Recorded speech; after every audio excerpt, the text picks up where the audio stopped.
supposed to be 9:30 on a Thursday night, and you're tuned into Beltway Radio and Beyond, which can mean one and only thing.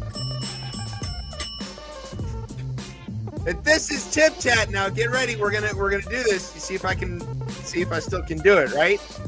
I've missed this song. Yeah, it's the same song. I'm Chip. With me is Fish, and together that makes us Don't do it. Ham and Eggs. Okay, good. It's good. It's still funny. Christ. I went back and listened to so many of those old ones to like figure out which ones I hadn't used. I've used every combination I could think of, so I just had to pick one. I'm really glad you brought that bit back. But it's good to be back. Good to be back on the show. Really excited.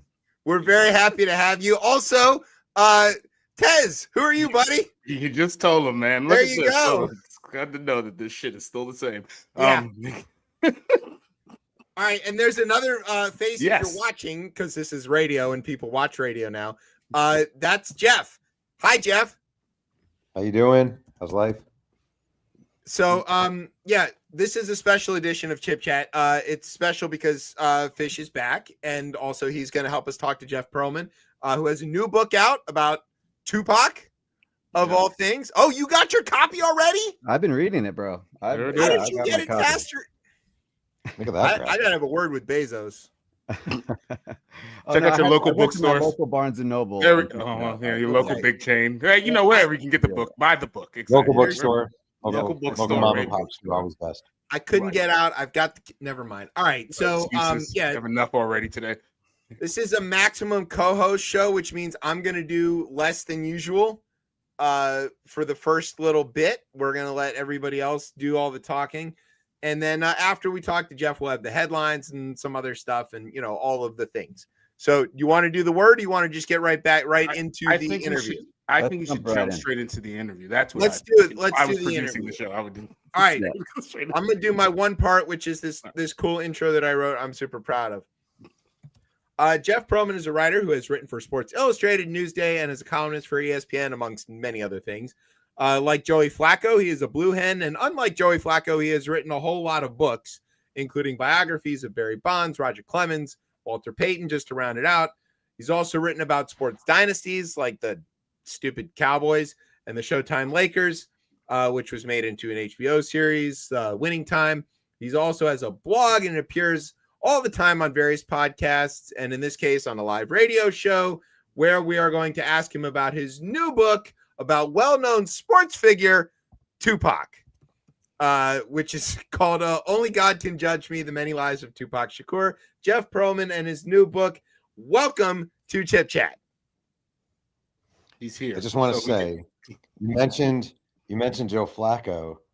So I've written 11 books, and Flacco, I think, has played for 8 or 9 NFL teams. And I feel like I'm trying to stay ahead of my fellow Blue Hen, but it's getting close. It's getting very he's close. catching up. I didn't see the Bengals twist coming, so it's a little You scary. might have to write Apparently, another neither book did this Mike year. Tomlin. He's like Mike Tomlin's all furious about some sort of like Ohio conspiracy against him in the division or something like that. He's always been wary of Flacco. That's always been his thing. Yeah, Because he's a Blue Hen. It's because he's a There you Blue go. Hen. He's the a fan. terrifying football powerhouse of Delaware. Okay, so before we get into this, we do want to say that we have some very qualified people here to ask you about these things. Fish is a musician and has done documentary work and knows all kinds of things. Tez is a MC musician also and reads a million books. And I am none of those things. I'm a failed musician and I don't know how to read. So I am grateful that you chose to come talk to us first amongst all of your other options. But, why did you choose me as opposed to these other two very qualified people? You're better looking. See? Exactly. That's always been the case. That's it. Oh, I got it. You're better looking. That's it. You did. I always go to the better look. That's how I end up on Levitard. Nah, there you go.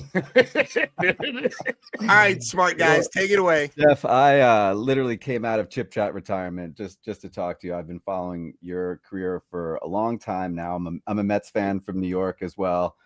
So I first became aware of your work way back, I think 2004. I think your first book, if I'm not mistaken, The Bad Guys Won, about the 86 Mets. I've read that one multiple times. So it's been very cool to, really just follow your career and see all the success you've had. So let's just jump right into this. I know years ago you were being interviewed and you were asked, what would be your dream topic in the future? And even back then you said Tupac. And here I am holding the book in my hands. It's a reality. So, why was Tupac a dream topic all this time? First of all, I don't think I've ever felt more satisfied seeing my book. Even I was driving somewhere today and I had the book in the passenger seat. And when you have a dream and maybe it was my first book meant a lot. The USFL book meant a lot. I mean, they all mean a lot, but this one, it's just really unlikely. It's just unlikely. And, the LA Times did a story about it today. And the whole theme was the unlikeliness of this guy writing a Tupac book. And I'm very satisfied by that. I'm a hip hop fan. I've said this a few times, but it's true. I'm like the cliche if there were a movie where it's the small white town, the class of 330 graduating in 1990. And there are two black kids in the class. I'm the white kid, and John Powell, one of the two black kids in my class, is my best friend. The whole town is listening to Aerosmith and Rolling Stones and Whitesnake and all that crap. And my friend introduces me to the first song really was Black Steel in the Hour of Chaos by Public Enemy. I listened to it and I'm just like, whoa, what? And then I'm listening to Heavy D and the Boys and Big Daddy Kane. And one of the funny moments actually was as a senior in high school, I was listening to this song called I Get the Job Done by Big Daddy Kane over and over and over again. And I thought, I'm going to bring this to the high school dance and they're going to play it at the dance, right?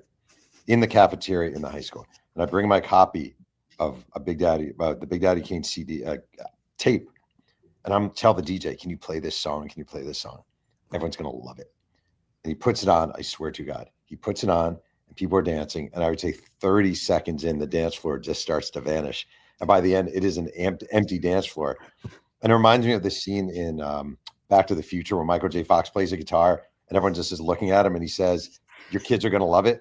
And I bet if I went back to my town now, they're all listening to Kendrick Lamar and Drake and J. Cole. It's just time. Yeah. So I always loved hip hop. I love Tupac. I think he's a mystique galore. I think there's so much mythology about him, but mythology doesn't always mean truth. I think there are a lot in YouTube on hip hop. YouTube now is big and it's a lot of paying for stories. And when you're paying for stories, it's a good question whether how much of it is true or not. Mm. So I just, I don't know. Can you guys hear me clearly, by the way? Yeah, perfect. We're just rapping. We're just listening. I'm taking it all in. What you're saying. Yeah. No, I just want to make sure. Yeah. So I just wanted to write a true book about a guy I really found fascinating and figure out what his life was and do my best. It's a weird choice. I'm a white sports writer. I understand it's unconventional and the criticism of it is kind of fair. I get it. I have to explain myself. I get it. But I think at the end of the day, I hope reporting is reporting. And if you bust your ass, maybe you can do it justice. So you talked about that, and that's kind of my next question. You guys okay with that? Yeah. So, you talked about being a sports writer, being an outsider. What are some of the barriers that you had to face to gain some trust? The fact that you, have been involved with some of the HBO series, did that help? Did it hurt? Did you have a lot of skepticism? And sort of the second part of that question is, I know you spoke to so many people to interviewed so many people for this book. I think over 650, if I'm not mistaken. Correct. Members of the Shakur family. Are you still in touch with them now that the book's out? Are they supportive? How is that whole process? How'd that whole process work out for you? Yeah. So first, all right. So I had a podcast maybe 4 months ago, where it was a 2.5 hour podcast about my life and my career. And they asked about Tupac. And I kind of flippantly, this is going to sound dumb, but I think it's actually true. You're so used to talking sports and sports is like, man, Justin Fields sucks or Bo Jackson is great. And you just it's all hyperbole and stretching. And they asked me something about Tupac. And I was like, Tupac couldn't fight he couldn't fight and he couldn't, fire a gun and he wasn't good with a gun and blah, blah, blah. I said this minute long at most thing. And I never thought of it again. And it got clipped and it wound up on social media and I got eviscerated, absolutely eviscerated. I'd never been called a culture vulture in my life. And I've written about obviously athletes from all walks of life. Walter Payton desegregating the schools in Mississippi, Barry Bonds growing up, the son of a baseball player who faced all kind of racism, Bobby Bonds and Willie, all that stuff, right? And it was a really important moment for me, where I was like, wait a second, Tupac is not Bo Jackson. This isn't Walter Payton. This is a cultural icon. It's different than a sports icon. In fact, it's even different than writing about Stevie Wonder or Lionel Richie or pick your Motown singer. It's different. Tupac represents something. And the last thing people need are the flip comments of a white sports writer talking about Tupac. And it was important. It was important that it happened then instead of now, right? So that was big. When I was working on the book, the interesting thing was I expected a barrier. And maybe there were people who didn't talk to me because of it. But two things I had going for me that I didn't anticipate. Number one, Winning Time was on during the time I was working on some of the book. And that just carried some weight. Oh, have you guys seen the HBO show Winning Time? Yeah, that's my book. Whoa, what? That's your book? That's the show. I love that show. Mm-hmm. So that was good. Number two is like, in a way, someone said this to me the other day. Not being a hip hop insider means I have no allegiances. And there's not a track record of me slamming Tupac, slamming Biggie, talking about my love of this rapper. Oh, this guy used to write for XXL. That magazine sucks. I'm more of a source. None of that. Zero. Literally zero. And usually I would just go into a setting and say, like oftentimes, I went to Marin City, sat down with some of the crack dealers in Marin City. And I'd be like, look, man, I'm a white guy from rural New York. My dad was a CPA named Stanley. Like, we have nothing in common. You know, I understand that. I didn't worry about violence. My family wasn't addicted to crack. But you will never have anyone who is more interested in what you have to say than me. And I mean that sincerely every time I said it. You will never have anyone more interested in me. And my dad, who died during the course of this book and was the biggest impact on my life and my career, used to always say to me, what is the number one thing people like talking about? And the answer is themselves. Of course. And if you're willing to listen to people talk about themselves, you can go a long way. So that for me was big. I don't remember what part two of your question was, which is why I try not to ask part two questions, even though I always do. Okay. Yeah, sure. Is the Shakur family, the estate, are they on board? The estate, I would say probably not. But the estate, it's really interesting. It's actually interesting. I haven't talked about this, but a lot of people are saying, like, they'll be like, culture vulture. How does the estate feel about it, culture vulture? And the funny thing is, you don't want to see what the people running the Shakur estate actually look like. Because I'm just saying, like, it's not what you think. Yeah. And the person who helped me the most, I would say, there were really three women. Women were the most important people in Tupac's life, in my opinion. One was his sister, Set, who lives in New Orleans, who I didn't think was going to speak to me and did. And I have as much respect for Setra Shakur as anyone I've met. And she was a tough interview, but she was important. Number two is Yasmin Fula, who is the mom of Yaki from the Outlaws and really served as Tupac's business manager and also a former Black Panther. And she was a guiding light for me. And the third was Layla Steinberg, who kind of helped discover Tupac when he was a kid in Marin City and sort of took her under his wing. And she was like a talent developer. And those three people have been invaluable. And I've been in communication with Set. Set told me she's probably not going to read the book. And it wasn't like because you're an asshole. It was because I've lived such a traumatic life, and reliving all the things my brother went through is not something I really want to endure again, which I obviously respect. The other two women have read the book, and they told me they both really loved it. So that meant something to me. Yeah, I get emotional talking about it. I'm not joking about this.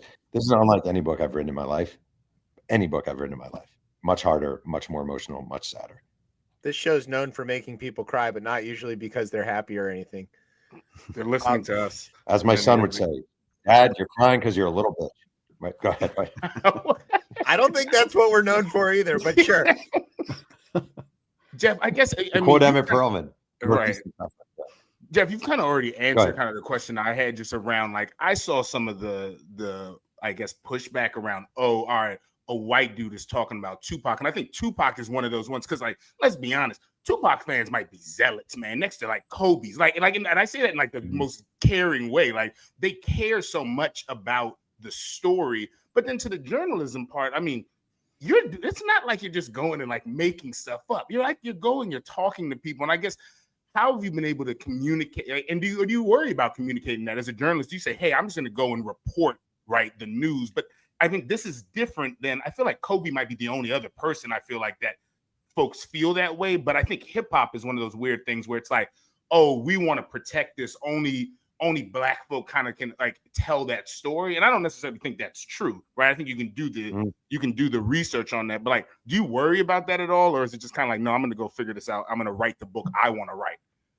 It's a great, great, great question, because the truth of the matter is there's some stuff in this book that if it were like people will say like, you're just trying to sell books, you're just trying to make money off of Tupac.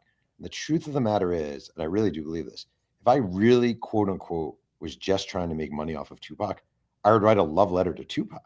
Like that's what I would do. I would write this. He was the greatest guy ever, and anything bad you've heard about him, you're misunderstanding. He's really this. Did I break up on you guys? Are you still there? You said you really Just for a second. You glitched, just for a but we second. got you. Okay. You can hear me. Yeah. I'm saying like if I wrote a love letter to Tupac, it would be a much more sellable book, you know? I think we all have a choice. Journalists have a choice, especially in this day and age. You can stay true to who you are as a journalist and realize that it's going to be ugly to a certain degree, especially when you're writing about an iconic figure. I've had this with Walter Payton, and I had this with Kobe Bryant when I wrote The Ring Circus. Like, it is hard to write about an icon truthfully. It just is. But I always think at the end of the day, like, what are you trying to do here? Like, how do you write a book about MLK or JFK and not write about any of their infidelities? How do you do that? How do you write a book about Malcolm X and not write about him as a numbers runner, Detroit Red? Like, you can't. How do you write about Marilyn Monroe and not write about her depression? Like, on and on and on. We're either going to write books that tell you the history of a person and the highs and the lows and the lefts and the rights, or we're just going to give everyone hand jobs. Like, that's just the truth of the matter. Yeah. And for me personally, as a guy who loves journalism, I just don't want to do that. And I want to say one more thing that I think is really tough nowadays, especially with books. You guys all see this. We digest everything nowadays in 20-second segments. And that is often it. You get 20 seconds on a TikTok video or an Instagram feed. Oh, he froze again. Uh-oh. There we go. We got you. 20 seconds. Yeah, we digesting things in 20 seconds. He was talking to. I see like this shut. Like exactly. We do have only 20 seconds. Exactly. That's it. There it is. Exactly. You basically get 20 seconds. Everything is reduced to 20 seconds, right? Everything is reduced to 20 seconds. So like, again, like the thing I said about Tupac with the guns and fights, that was reduced. That was a long conversation. Right. That was reduced to 20 seconds. It's much harder to tell someone, read a book. Here's a 400-page book. You will learn a lot, but you have to read the 400-page book. We don't have the attention spans anymore. All of us it's been damaged, you know?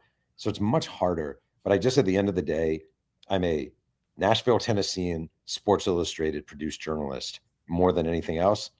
And I try to keep that going. I really do. So I'm a dinosaur in a way. I just try to keep it going. I wonder though, as these things get shorter and shorter, these books will live forever? Will people pine for like sitting down and actually will it become too much? Because I don't think humans are supposed to take in the information the way we do. I think we probably should be sitting down and reading books. Obviously, people are going to bash me for saying that there, but no, I think there's still a segment of society that respects the craft and wants to do that and sits down. So I mean, I think a lot of people buy books nowadays with the intention of reading them, and I think they make amazing furniture and coffee table placements. It's just, for all of us, myself included, it's just harder. Our brains have been rewired to digest information in a different way. And the thing, I agree with you 100%. And also, like, it's nice to sit down with a book and not do anything else and turn your phone off and kick back for an hour, half hour, 20 minutes. You just feel good about yourself. You just do, especially a printed book. And that's not me trying to sell a book. I'm just saying there's something nice about reading a book. Yeah. There just is. Yeah. Yeah. Well, I'm shut up. No, I just don't know how to read. I'm not a book person, but I am a journalism person, and I think that which is crazy. What? No, that you can't get both. Anyways, hey, I'll read like a 16-page article in the New Yorker. Is that the same thing? Do I get credit for that? Jeff, I used to bring books all the time into when we used to go in the studio, and I would prop up a book every show. I'd prop up a book, and he would just look at me like, why are you always reading? I'm not saying reading is bad. Oh, audiobooks count. Oh, that is. Yeah. Does it count as reading? Does it count as reading? My wife and I have this debate all the time because she loves audiobooks. Can you say I read a book after you listen to a book? I say yes, but does it actually count as reading? Literally reading? Obviously, no, it's not the same thing. But you can say you read the book. Because you've consumed the book. Someone wants to listen to my book. Yeah. I will tell you one episode about this. We'll send you that so you can fight with your wife about it later. Right. When you come back, you tell us how that fight goes because we really are interested. I will tell you one thing that was interesting about the Tupac book. So everyone says to me, do you narrate your books? Do you narrate your books? Right. And I like narrating the books. I've only done one. It was The Bad Guys 1. And I did it recently because it wasn't an audiobook when it came out. And I really enjoyed it. They were like, are you going to narrate the Tupac book? I was like, there is no way in hell I'm narrating this Tupac book. When the N-word appears about 750 Why not? Come on. Good choice. All this talk about like, fearless journalism no. and just being accepted for the subject matter. He can't do it. He just can't. No, we I'm like, no, understand. I cannot do this. I had the option. I was like, no fucking way. No, I'm not narrating. no, that's a trick. Don't fall for that, buddy. Well, you talked about, if you were just adding this for the money grab, it would have been a love letter to Tupac. So I'm 2 chapters in now, and the depth of what I'm reading is really incredible. I mean, I feel like I've been going from apartment to apartment to apartment in the late 70s, early 80s, New York City through these first 2 chapters, and really just feeling immersed in what that life and that scene was back then. So, I can't wait till I get to the end of the book. I wish I had a chance to read all of it and had a chance to talk to you. But like throughout the course of this reporting, what has been maybe the most surprising thing that you learned, or like maybe what has changed the most about your perception about Tupac? I mean, you could probably write a whole book about Tupac's mother alone, just from what I'm reading, and the incredible life that she had. That's something that I knew nothing about. So I can't imagine, what has changed for you along the way. So first of all, I think Afeni Shakur should be taught in history classes across America. And one of the things that just especially work on this book, I've been saying nonstop, every white person in America should have the privilege of working on a Tupac book. And I really mean that. Like, and Afeni Shakur in particular, I mean, Black Panther, pregnant with Tupac when 21 years old, being shuttled from jail to a courthouse every day for a famous court case called the Panther 21 trial, where 21 members of the Black Panthers were accused of plotting to blow up place in New York and New Jersey, turns down the court-appointed attorney, even though she doesn't even have a high school diploma, represents herself, again, pregnant with Tupac, wins. It's remarkable. Her being is remarkable, and also her later becoming a crack addict is remarkable. And then her going and getting clean is remarkable. And the way she used her son not in good ways is remarkable, and the way she raised him is remarkable. It's an amazing, amazing story. Yeah. And I think for me, like many people, I honestly, if you had said to me not that long ago, who was Tupac, I'd talk about Thug Life, and I talk about I Get Around, and I might say he was sensitive. The Brenda's Got a Baby. He was a sensitive artist at first. I didn't know about the trauma that guy went through. I didn't know his life. His life is a sad freaking life. It was a sad freaking life, from soup to nuts, sad, tragedy. He's in Clinton Correctional Facility, and his family's asking him for money. Everywhere he's being asked for money. He watches his mom. Imagine watching your mom. Imagine watching, picture whoever the biggest hero in your guys' lives are. Okay. You have this person, you hold them up here, and maybe they're disappointing sometimes, right? His mom, who is his hero, a single mom who raised him, Black Panther, becomes a crack addict and kicks him out of the house because he wants her to get off crack, right? And he's homeless because his hero is a crack addict in Marin City. Like, the trauma that guy faced is insane. And people who I feel like people do this a lot, in particular with Black athletes and Black musicians, where they'll be like, well, this piss, why would you blow this? You had all this, blah, blah, blah. How could you blow your money? How could you blame? Like, the fucking trauma this guy had to overcome, and you never fully overcome it. That's a thing. It haunts you, it plagues you, it informs you. If you listen to a lot of his music, it is informed by the very trauma that he experienced. And I just think he didn't think he was going to live to 20. He made it to 25. And while his death was an inanity that is freaking ridiculous and pathetic and sad, it's kind of a miracle he made it to 25 and was able to create the art that he created. Yeah. I think we have asked artists this question several times, and I think maybe this is a good way to ask you this, but it does seem like trauma and pain often, I'm not going to say are prerequisites, but they certainly do help in producing really incredible art. And especially if you think about, as you were mentioning, that, his mom was so smart that with everything stacked against her, still was able to do all of these amazing things. You do have to wonder, like, if these people who achieve these great things in spite of all of the stuff thrown at them, if they didn't have that stuff thrown at them, how much more could they have achieved? Or would they not have achieved as deep and sensitive and powerful stuff if they hadn't had all that thrown at them? What do you think? Oh, no. I heard, it's funny. I heard the great musician Gene Simmons of Kiss talk about, someone asked him why the Kiss music wasn't as good as it used to be. And he's like, because we weren't hungry anymore. Like, you're hungry when you're young, and you want it when you're young, and you have this thing when you're young. And like, there's a reason most rappers, in fact, I would even include Jay-Z, Eminem, Nas, guys who are still considered great artists, aren't as great as they were. And it's because they all have nice houses and they all drive nice cars and they know where their meal's coming at night. And when you don't know where your food's coming from at night, and when you're living with the rats, I mean, Tupac was doing like Juice, when he played Bishop in Juice, like that wasn't pretend. Like that was him playing Bishop was informed by being in Marin City with a crack addicted mother, not quite sure where he was going to live. Like that was informed by that. So he had that in him. So I don't think if Tupac had been born and raised in Scarsdale, New York, to a mom and a dad and a dog and a BMW in the driveway, you couldn't be Tupac. He had to go through what he went through.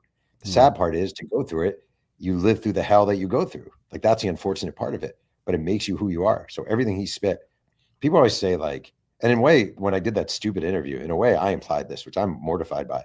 Like he was not a gangster, but he was a warrior. Like that's the best way. Layla Steinberg said that to me recently. She's like, he wasn't a gangster, but he was a warrior. He fought and he fought and he fought.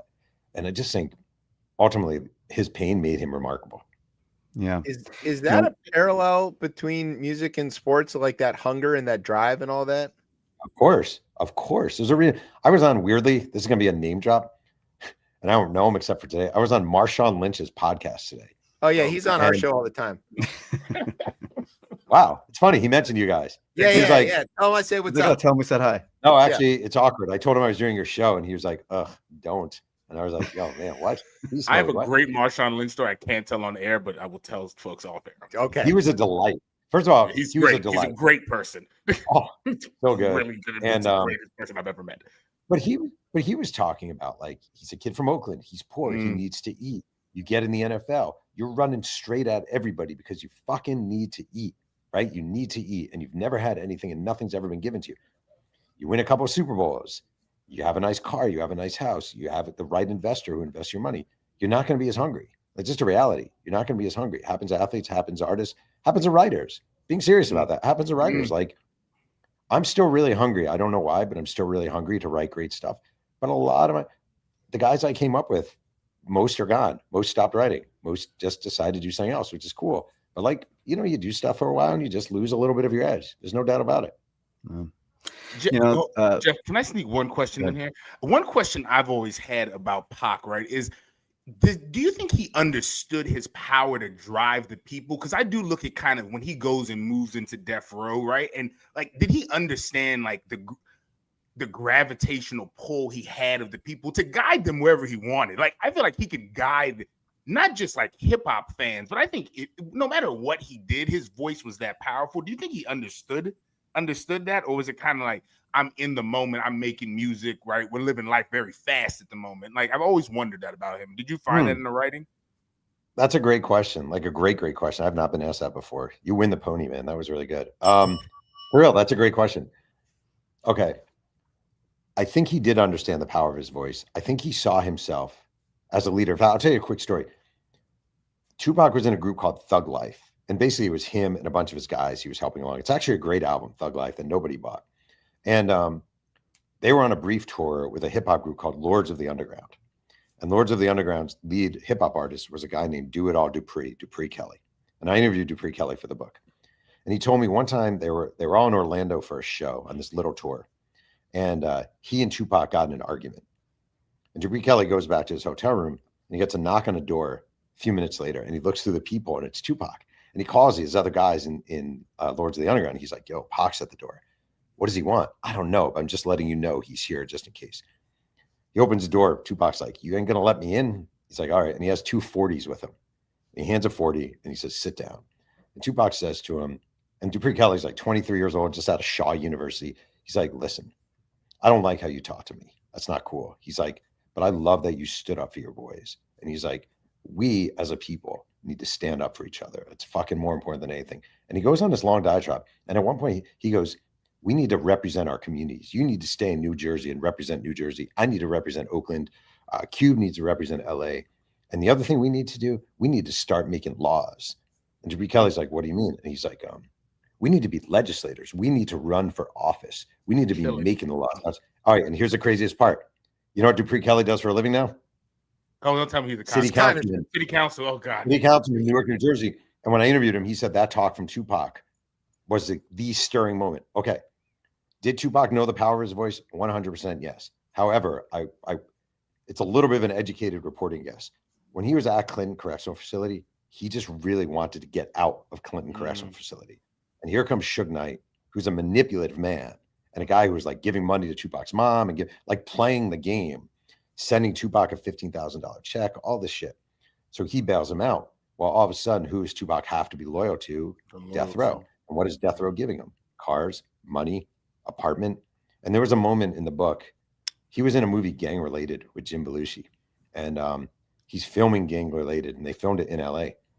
And one day Suge Knight shows up on the set mid-filming with a new car for Tupac as a gift. He's like, yo, Pac, I got you this car, blah, blah, blah. Congrats, big ups. Tupac hugs him, whole thing. Suge Knight leaves. Tupac turns to a woman working on the film and goes, I don't own this car. I'm like, what do you mean? He's like, it's leased. Everything I have is leased. I don't own anything. I don't own my apartment. I don't own my house. I own nothing. And when Tupac died, he had less than $200,000. Like, he didn't have shit. And he was a powerful man with a powerful voice who I think was overtaken a little bit by Death Row, felt indebted to Suge Knight, felt a little trapped by Suge Knight, and bought in a little too much. And there's a guy, Mob James, who grew up with Suge in Compton and was a part of the Death Row family. And when I interviewed him, he got very emotional. And he was like, Suge Knight sold this guy on the gangster lifestyle. He's like, and Tupac was not a gangster. And he sold him on it and sold him on it. And Tupac bought it. And that's why he's dead today. You know, you've probably already answered this. Like, one of the things I was going to ask you, I know you're a Blind Melon fan. Okay. I did a deep dive on Shannon Hoon. I worked on that documentary. Yeah. Loved it. Did you? You saw it? That's cool. Oh, come on. Of course. And I interviewed, what's his name? The photographer. Danny Clinch. Yeah. I flipped around in the book and read that part as well. Yeah. You know, one of the things Glenn Graham always would say about Shannon was that if he was alive today, he'd be dead, you know, because his flame just shone too bright. And, you know, he just was a spirit that wasn't meant to live. And it's kind of, you know, what you said, it's amazing that Tupac lived to 25, obviously different set of circumstances there, but, you know, all of the violence and sort of impulsiveness in Tupac's life, it seemed like he wasn't really destined to be with us for too long. It's interesting. I just want to say to that, I do agree technically, right? I do agree. And I've thought about this a lot because that's a very common thought. Like, oh, he wouldn't be alive. He would die. But it's not a guarantee. You know what I mean? Like, would Snoop Dogg, would I have guessed Snoop Dogg when he was on trial for murder? Been alive? The Snoop Dogg story is insane. Insane. Yeah. Snoop Dogg's writing children's books these days. Yeah. Yeah. And like, there are a lot of guys from back in the day who actually are alive. Would Ice-T have been alive? I mean, Ice-T, you know, body count, I don't know. Like, it is, yes. He's selling car warranties. He's not just alive. He's living. No, and he's like, this great. Would you have said to me, Ice-T would have this great acting career? You know, this prolonged acting career? No. So you don't know for sure. I do agree with you. I do think, I thought of Shannon Hoon a couple of times, and obviously Kurt Cobain a couple of times, that this idea that like you just live so fast, so young, so impulsively, how long can that go for? And that's true. And it's generally true. But I do think people, like, it is possible Shannon Hoon, rehab finally would have kicked in. He would have been clean. He would have been a songwriter. And today he'd be writing songs for artists or writing his own songs or touring as an oldies out. Who the hell knows? So I don't know. I don't know for sure, but it's an interesting thought. Anyway, did you notice that your book came out on the 30th anniversary of Shannon's death? I don't know. It was a coincidence, but did not actually. Yeah. No, I planned it that way. You know, I thought to myself, you know what, I'm going to do this. The Tupac book on Shannon Hoon's death anniversary. The Blind Melon Tupac fan overlap is huge. It's like that Venn diagram's just one circle. I do love Shannon Hoon. Anyway, if I could write a Shannon Hoon book and be profitable, I just don't think it would sell. Just being honest, as much as I love Blind Melon. Sure. But I think, I love Yeah. Sean You Henry. do it on Love the our story. label. You know, the ChipChat publishing house would be glad to support you on I'm that. in. We've got like about $6 or I'm in. $7. I There might had be to music get pages some in line between. on in there. I still think Change is one of the great songs of all time. I just wanna Of say, course, yeah, for sure. Now I can't. I don't know how much time we have left with you. I can't let you go. I know you've told the story already in another interview or two, but the Brenda's Got a Baby story. It's in the intro of the book. Yes, please. It's incredible. All if right. you don't mind, even just giving us a condensed version, it's just really incredible Sure. what you were able to do. When you say, have I told it a time or two? I would say it's a little bit more than a time or two at this point. But Yeah. you know what? It is a great story. It's factually a great story. Okay. The song Brenda's Got a Baby. Tupac is filming Juice. It's 1991. He's in New York City. It's his first movie. When he was growing up, Afeni Shakur, his mom, was very adamant about his kids reading the newspaper and him reading the newspapers to his kid. One day he's standing outside his trailer. He gets a New York Daily News. There's an article, Cries in the Night. It's about a 12-year-old girl in public housing in Brooklyn, raped by her cousin, gives birth on the bathroom floor, wraps a baby up in a plastic bag, throws a baby down the trash heap. Tupac reads this. He's like, I need a few minutes. Goes into his trailer, starts writing. Brenda's got a baby, but Brenda's barely got a brain. A damn shame. The girl can hardly spell her name. This hard-hitting song. Kid was 19 years old writing this stuff, you know? Writes a song, and that's it. Comes out.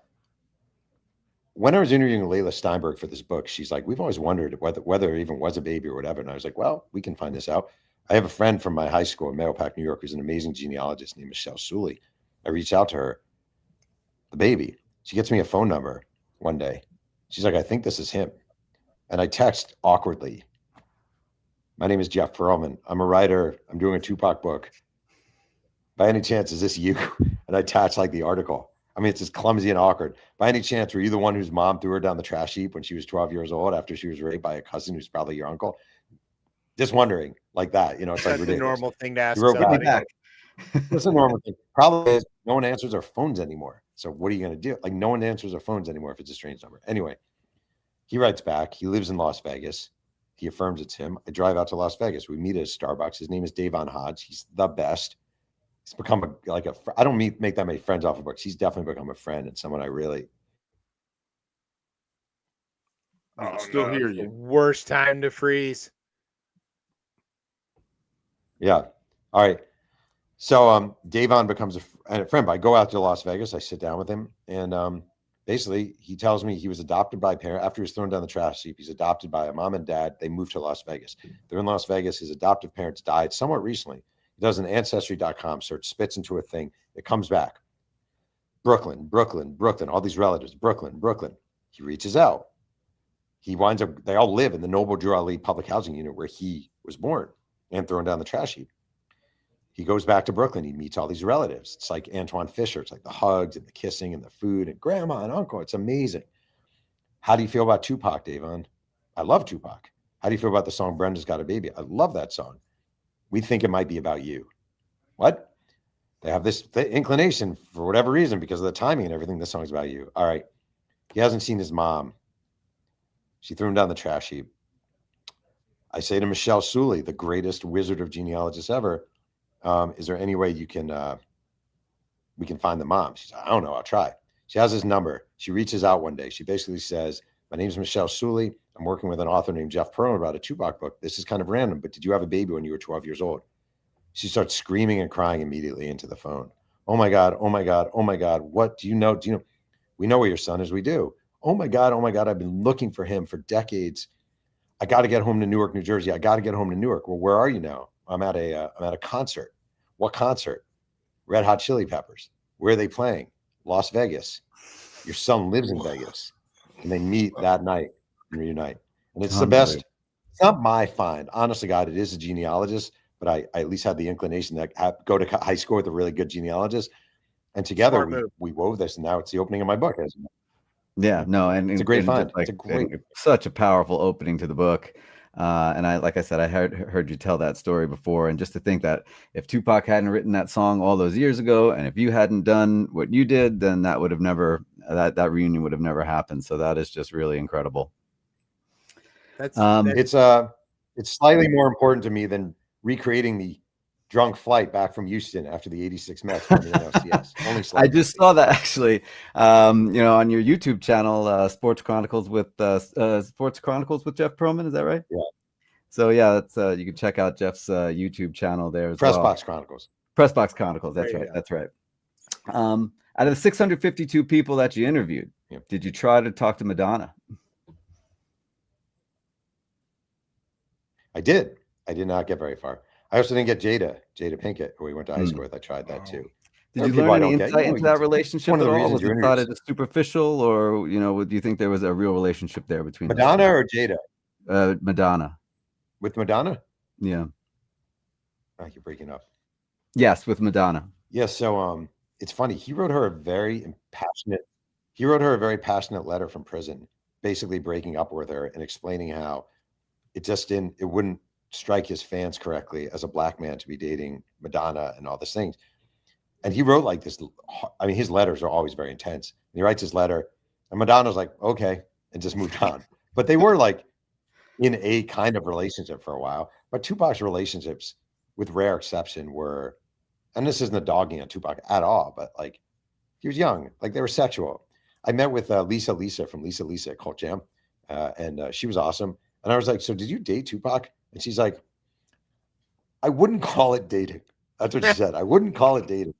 And there was a lot of that with Tupac, So, well, Jeff, as we wind down here, I got one or two more questions for you. So kind of fast forwarding toward the end of Tupac's life, what can you tell us about that night in Vegas? And also, maybe I know you interviewed the police officer who was maybe the first on the scene after he was shot. There was an interesting interaction there as well. Did the FBI do it? No. Okay. I only have like 2 minutes left, but I'll go this quick just because I got to go. Don't hate me. No. Okay. A couple of interesting things about at the end of his life. Number one, the only reason you can make an argument. So it was a Mike Tyson, Bruce Seldon fight at the MGM Grand. It was supposed to be 3 months earlier. Had it been 3 months earlier, Tupac would not have been able to go because he was in the middle of filming a movie. It was only postponed because Don King didn't think Mike Tyson was ready. So he made up some excuse. It all comes back to Don King, basically. Number two, I just don't, and I know there are different people disagree with me, and that's cool. But for my reporting, like he's in the MGM casino after the fight. He's named Trayvon Lane, who's blood affiliated, Mob Piru.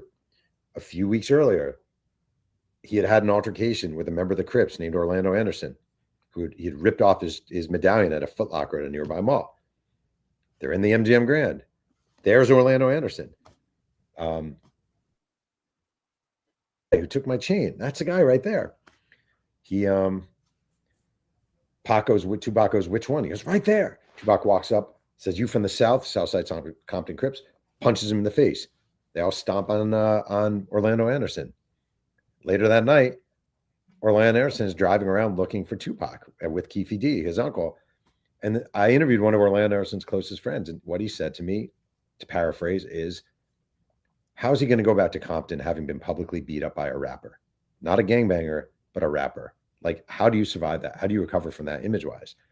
And I think it's an interesting point the guy made. So then later, obviously Tupac is shot at the intersection of Flamingo and Colville. Suge is at the wheel. They drive off. They end up stopping. And Las Vegas police, generally the members of the Las Vegas Police Department hated Tyson fights because they drew just a crazy amount of gangbangers from LA. Hated it. Limited staff. One guy is a police officer on a bike. So he literally bikes up to the scene and he sees this and he can tell what it is. And somehow Tupac's door opens and Tupac kind of slumps out and he's clearly been shot. And the cop walks up to him and he starts asking him questions. And according to him, Tupac's last words to him were, fuck you. And those would have been the last words of Tupac's life, or fuck you, which I have to say in that almost famous kind of way is much better than I am a golden god. Tupac's last words, fuck you, much better than like, I wish I had some breakfast cereal. It was very Tupac-y. Fuck you to a cop. Yeah. Wow. Incredible story. The book is Only God Can Judge Me, The Many Lives of Tupac Shakur. Jeff, we can't thank you enough for your time. It's been a real thrill to talk to you. Bucks hat? That's a Bucks hat, right? Yeah, he's wearing the cream. He's a Bucks hat. Baker Mayfield's the MVP, right? I think so. He's probably gonna be. If Evans didn't break his collarbone, I think it would look a lot more that way. I don't think it's gonna matter. I don't think it's gonna matter. Baker, playmaker, man. That guy's incredible. Yeah. Thank you so much, Jeff. We'll definitely give you a call. Have you back. Thank you so much for spending some time with us. Thank you. You're a legend, sir. Go get his book and learn everything there is to know about Tupac. You don't have to interview 652 people. You can just listen to or read Jeff's book, and then you'll know. Okay. Thank you, Jeff. We're going to take a break. We'll be back with the second half of the show. We really appreciate it. All right. So we're going to take a break. We'll be right back. You are listening to Chip Chat on Beltway Radio and beyond. Sweeps.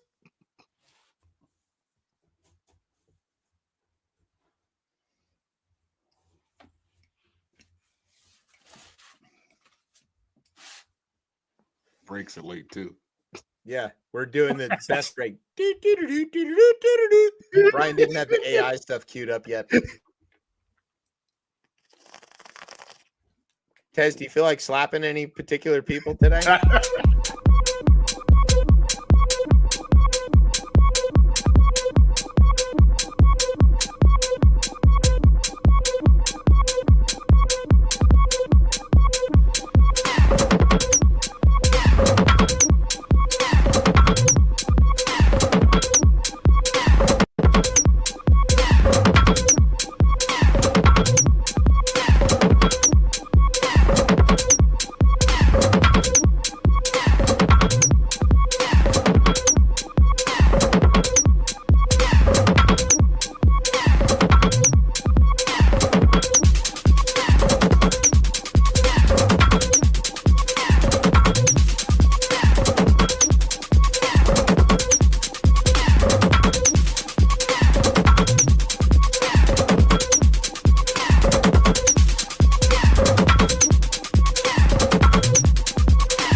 Welcome back to Chip Chat here on Beltway Radio and beyond. I'm your host, Chip. With me is Tez, maybe, and Fish. There's Fish. All right. I decided to stick around. You decided to stick around. Thank you. We appreciate that. Yeah, even though, I just love that interview. So listen, the way that it did. Right back where he left off. I'm here for the feel at home. Yeah. Oh my God. I'm so glad that it was. And Jeff was not amused in the beginning. I feel like we kind of won him over. I hope so. I think we did. I don't know how many times you guys have New York Times bestsellers on the show, but it's always good to keep them waiting for a while. Several times. But they're not always waiting. Special? Yeah. Everybody waits around here. Come on, this is a very serious comedy show. What are you talking about? I blame I blame candidates' forms. I blame the voting process. This is ridiculous. Were you voting?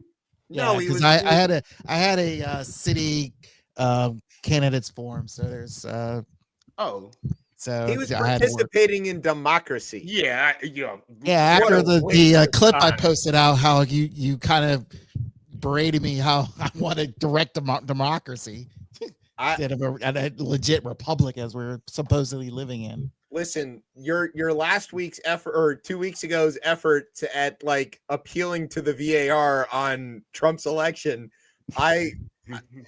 there's just nothing funnier to me. But Anyway. Well, it's good to be back. I was immediately squirming out of my chair for the first 5 minutes. So meanwhile, I'm like, this is great.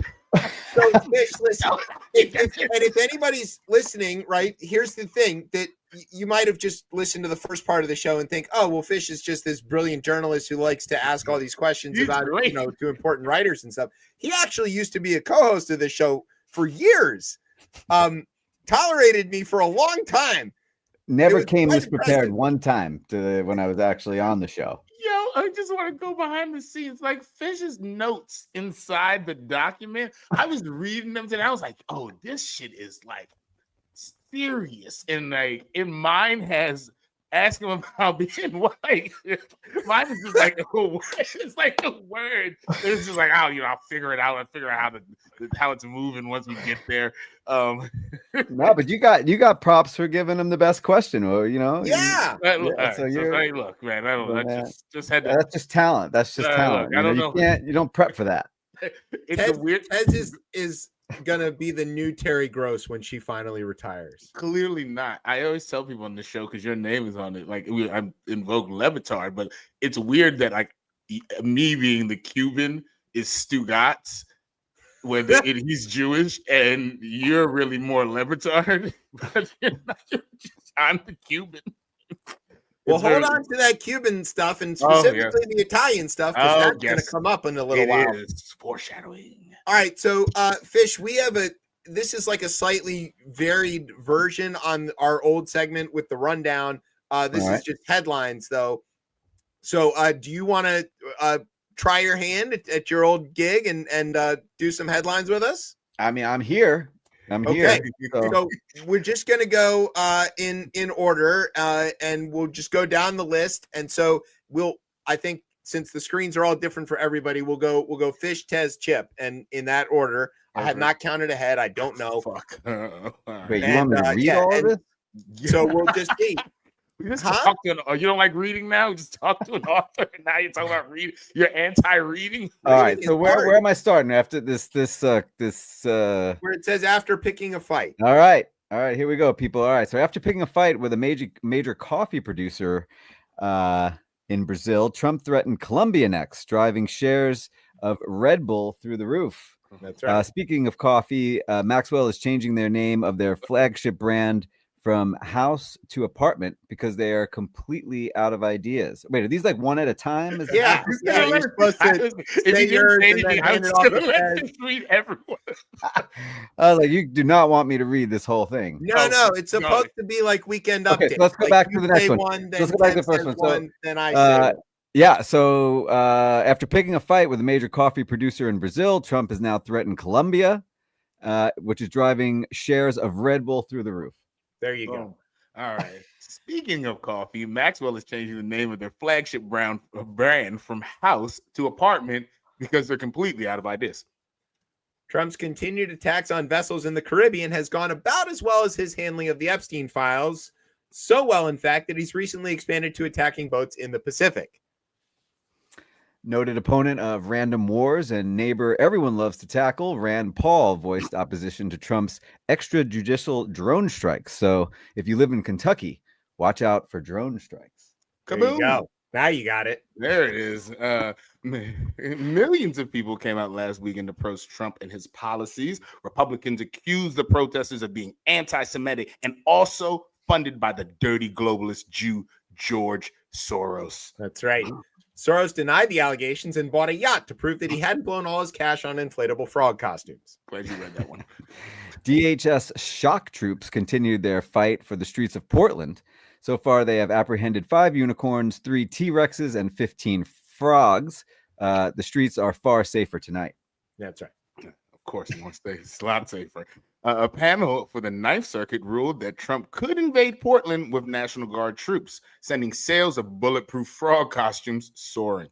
That's right. Speaking of invading cities, Trump said he is calling off his invasion of San Francisco because his friends told him that the mayor was doing a good job. This, of course, was hard to believe as Trump has no friends.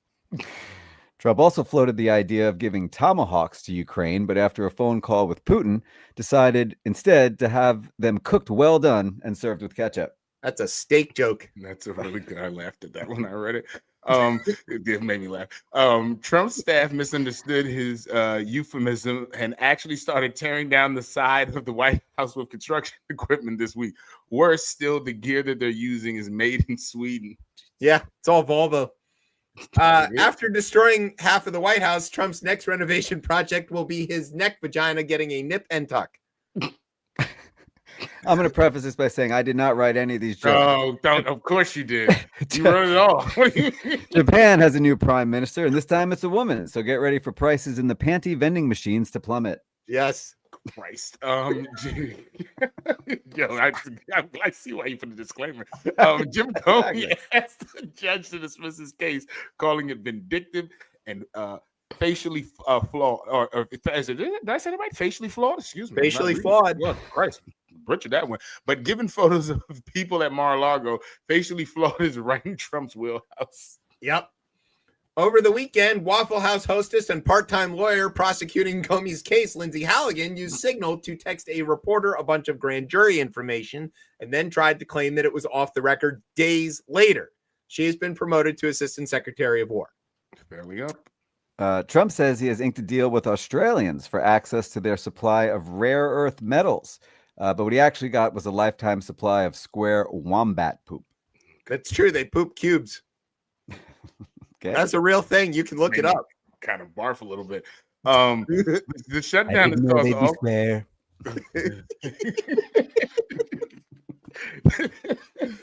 The shutdown has caused all kinds of problems, including that TSA and air traffic controllers aren't getting paid. Food donations have popped up at airports, so now you can finally give away the second half of your $40 bag of M&Ms. That's right. $45. Okay, sorry. Kids all over the country are yelling 6-7 and causing grown-up millennials a massive headache as we try to figure out whether that phrase is on fleek or totes whatevs. Is it 6-7? Isn't that a 6-7? Come on, you guys know you missed my horrible Trump impression. We do miss the impression. Sorely missed, I'm sure. Because we have to rely on Tez's, which is even worse. Worse. It's so bad. Wait till you hear my Italian. Can't wait. Over the weekend, the Marines used live rounds to shoot over a highway in California while J.D. Vance was there celebrating something. As expected, there was a misfire and shrapnel sprayed over the I-5. No people were harmed, but several couches were heavily damaged. Not by the shrapnel, of course, but by Vance. Yeah. Right. Vance was in Israel this week to help shore up the shaky ceasefire deal. And while he was there, the parliament voted to annex the West Bank, showing that even in Israel, J.D. Vance gets about as much respect as he shows his sofa. That's right. A car crashed into the security gates at the White House late Tuesday night. There was no threat to the president, and Pete Hegseth was driven to another bar by his wife. The much-anticipated summit between Donald Trump and Vladimir Putin was called off this week after a phone call between Lil Marco and Sergei Lavrov. In a statement, the State Department said they didn't want to be Russian into anything prematurely. Oh, God. All right. Oh, okay. Okay. All right. Yeah. All right. In Virginia, the race for lieutenant governor is heating up as Republican John Reed held a fake debate with an AI version of his opponent. How do you pronounce this person's name? Ghazala Hashmi. Ghazala Hashmi, who outside observers said won the debate. You may remember John Reed as the GOP candidate who is openly gay and has refused to delete his OnlyFans account, to which Brian is a subscriber. Wow, Brian. It also broke this week, which this didn't make the press time, that his Tumblr account keeps reposting Nazi porn.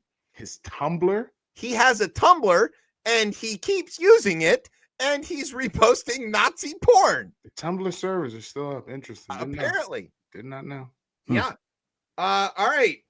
In sports, the World Series is set between the defending champion Dodgers and the Canadian team that went 7-6 against the Orioles. If the Jays win, they will have to pay a 25% tariff to bring home their trophy. If the Dodgers win, Trump has promised to bomb San Francisco. That's not funny. And while baseball is heading toward the end of their season, EPL is hitting their stride as Liverpool drops their third in a row to Czech's notes Man U. Early reports are of fans attacking their manager, engaging in what some have called slut shaming. Oh, yes, God, that's good. That's really good. I'll give you that. That's a good one there. Fall is finally fully upon us, making American women insufferable with their lattes and causing all dads to begin competitively bragging about their leaf blowers. They better be electric, damn it. Dads in cities with bans on gaff leaf blowers can take solace in knowing that it's okay to be gay now. I didn't know that was coming. I didn't even read ahead of that. And speaking of fall colors, Metro retired the last of the old 2000 series trains, marking the end of an era of orange and brown seats and working trains. Yes. But don't be so sure of orange and brown seats because it's still Metro. Are they coming back? Oh no, well, people sometimes never mind. Oh, okay, that's different. Moving on. All right, those are the headlines. What do you think of the headlines, guys? Great. I think, sufficiently insufferable. All right, you want to go right into the rundown, or I'm still laughing from the way this show started off. It's fucking Jeff Pearlman, and we had him fucking waiting. It's fucking crazy. Sorry. All right, I will collect myself. Yes, please, let's go into the rundown. Okay, we're gonna just go straight to the rundown. That's a good idea. You'll get yourself together. All right. Now we've come to the part of the show called the rundown. This is where we tell you about some stuff that's going on in the news. If we were real professionals, it would sound a little something like this. Man, sit your ass down. Of course. From Beltway Radio and beyond in Washington, D.C., I'm Emmy-nominated TV newsman and just bona fide sexual beast, J. Scott Smith.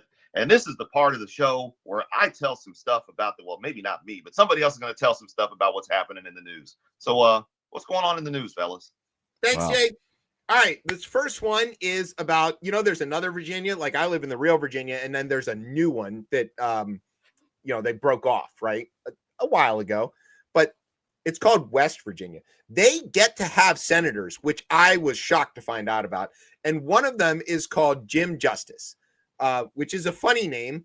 He used to be their governor. He has a lot of money, sort of. And he famously also coached high school basketball until he became a senator. Even while he was governor, he was still like coaching, I think it was like freshman girls high school basketball, because there's like 6 people in West Virginia. Like even the governor has to do something. So one of the funny or maybe interesting things about Jim Justice is that he commutes from West by God to Washington on a regular basis, on a daily basis, or whenever he needs to be here, right? But unlike, say, Joe Biden, who used to commute as a senator from Delaware on the Amtrak, Jim Justice does it on a Learjet. And he flies from West Virginia. Pardon? What? He flies from West Virginia to National on his private jet. It's something like 30-minute flight. It's just enough time to get up in the air and get back down. Wouldn't you know it? The IRS has recently decided to take a look at his finances. The IRS recently filed notice of a federal tax lien against Jim Justice of West Virginia, the latest example of the ongoing financial troubles that have trailed the former governor, members of his family, and their network of businesses over the years, which of course is mining. One of the documents from the IRS obtained by Politico, who contributed this story, lists Justice and his wife Kathy as having a total balance of how much?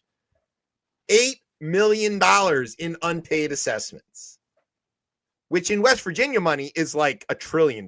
That's a lot. $8 million goes really far in West Virginia. It could save the state. Yeah, it's the whole budget. So now it's a poor state, right? And how does this guy have this much money that he owes $8 million? And he apparently forgot to pay taxes in 2009, 2017, 2022. He wasn't senator yet, but he was a governor.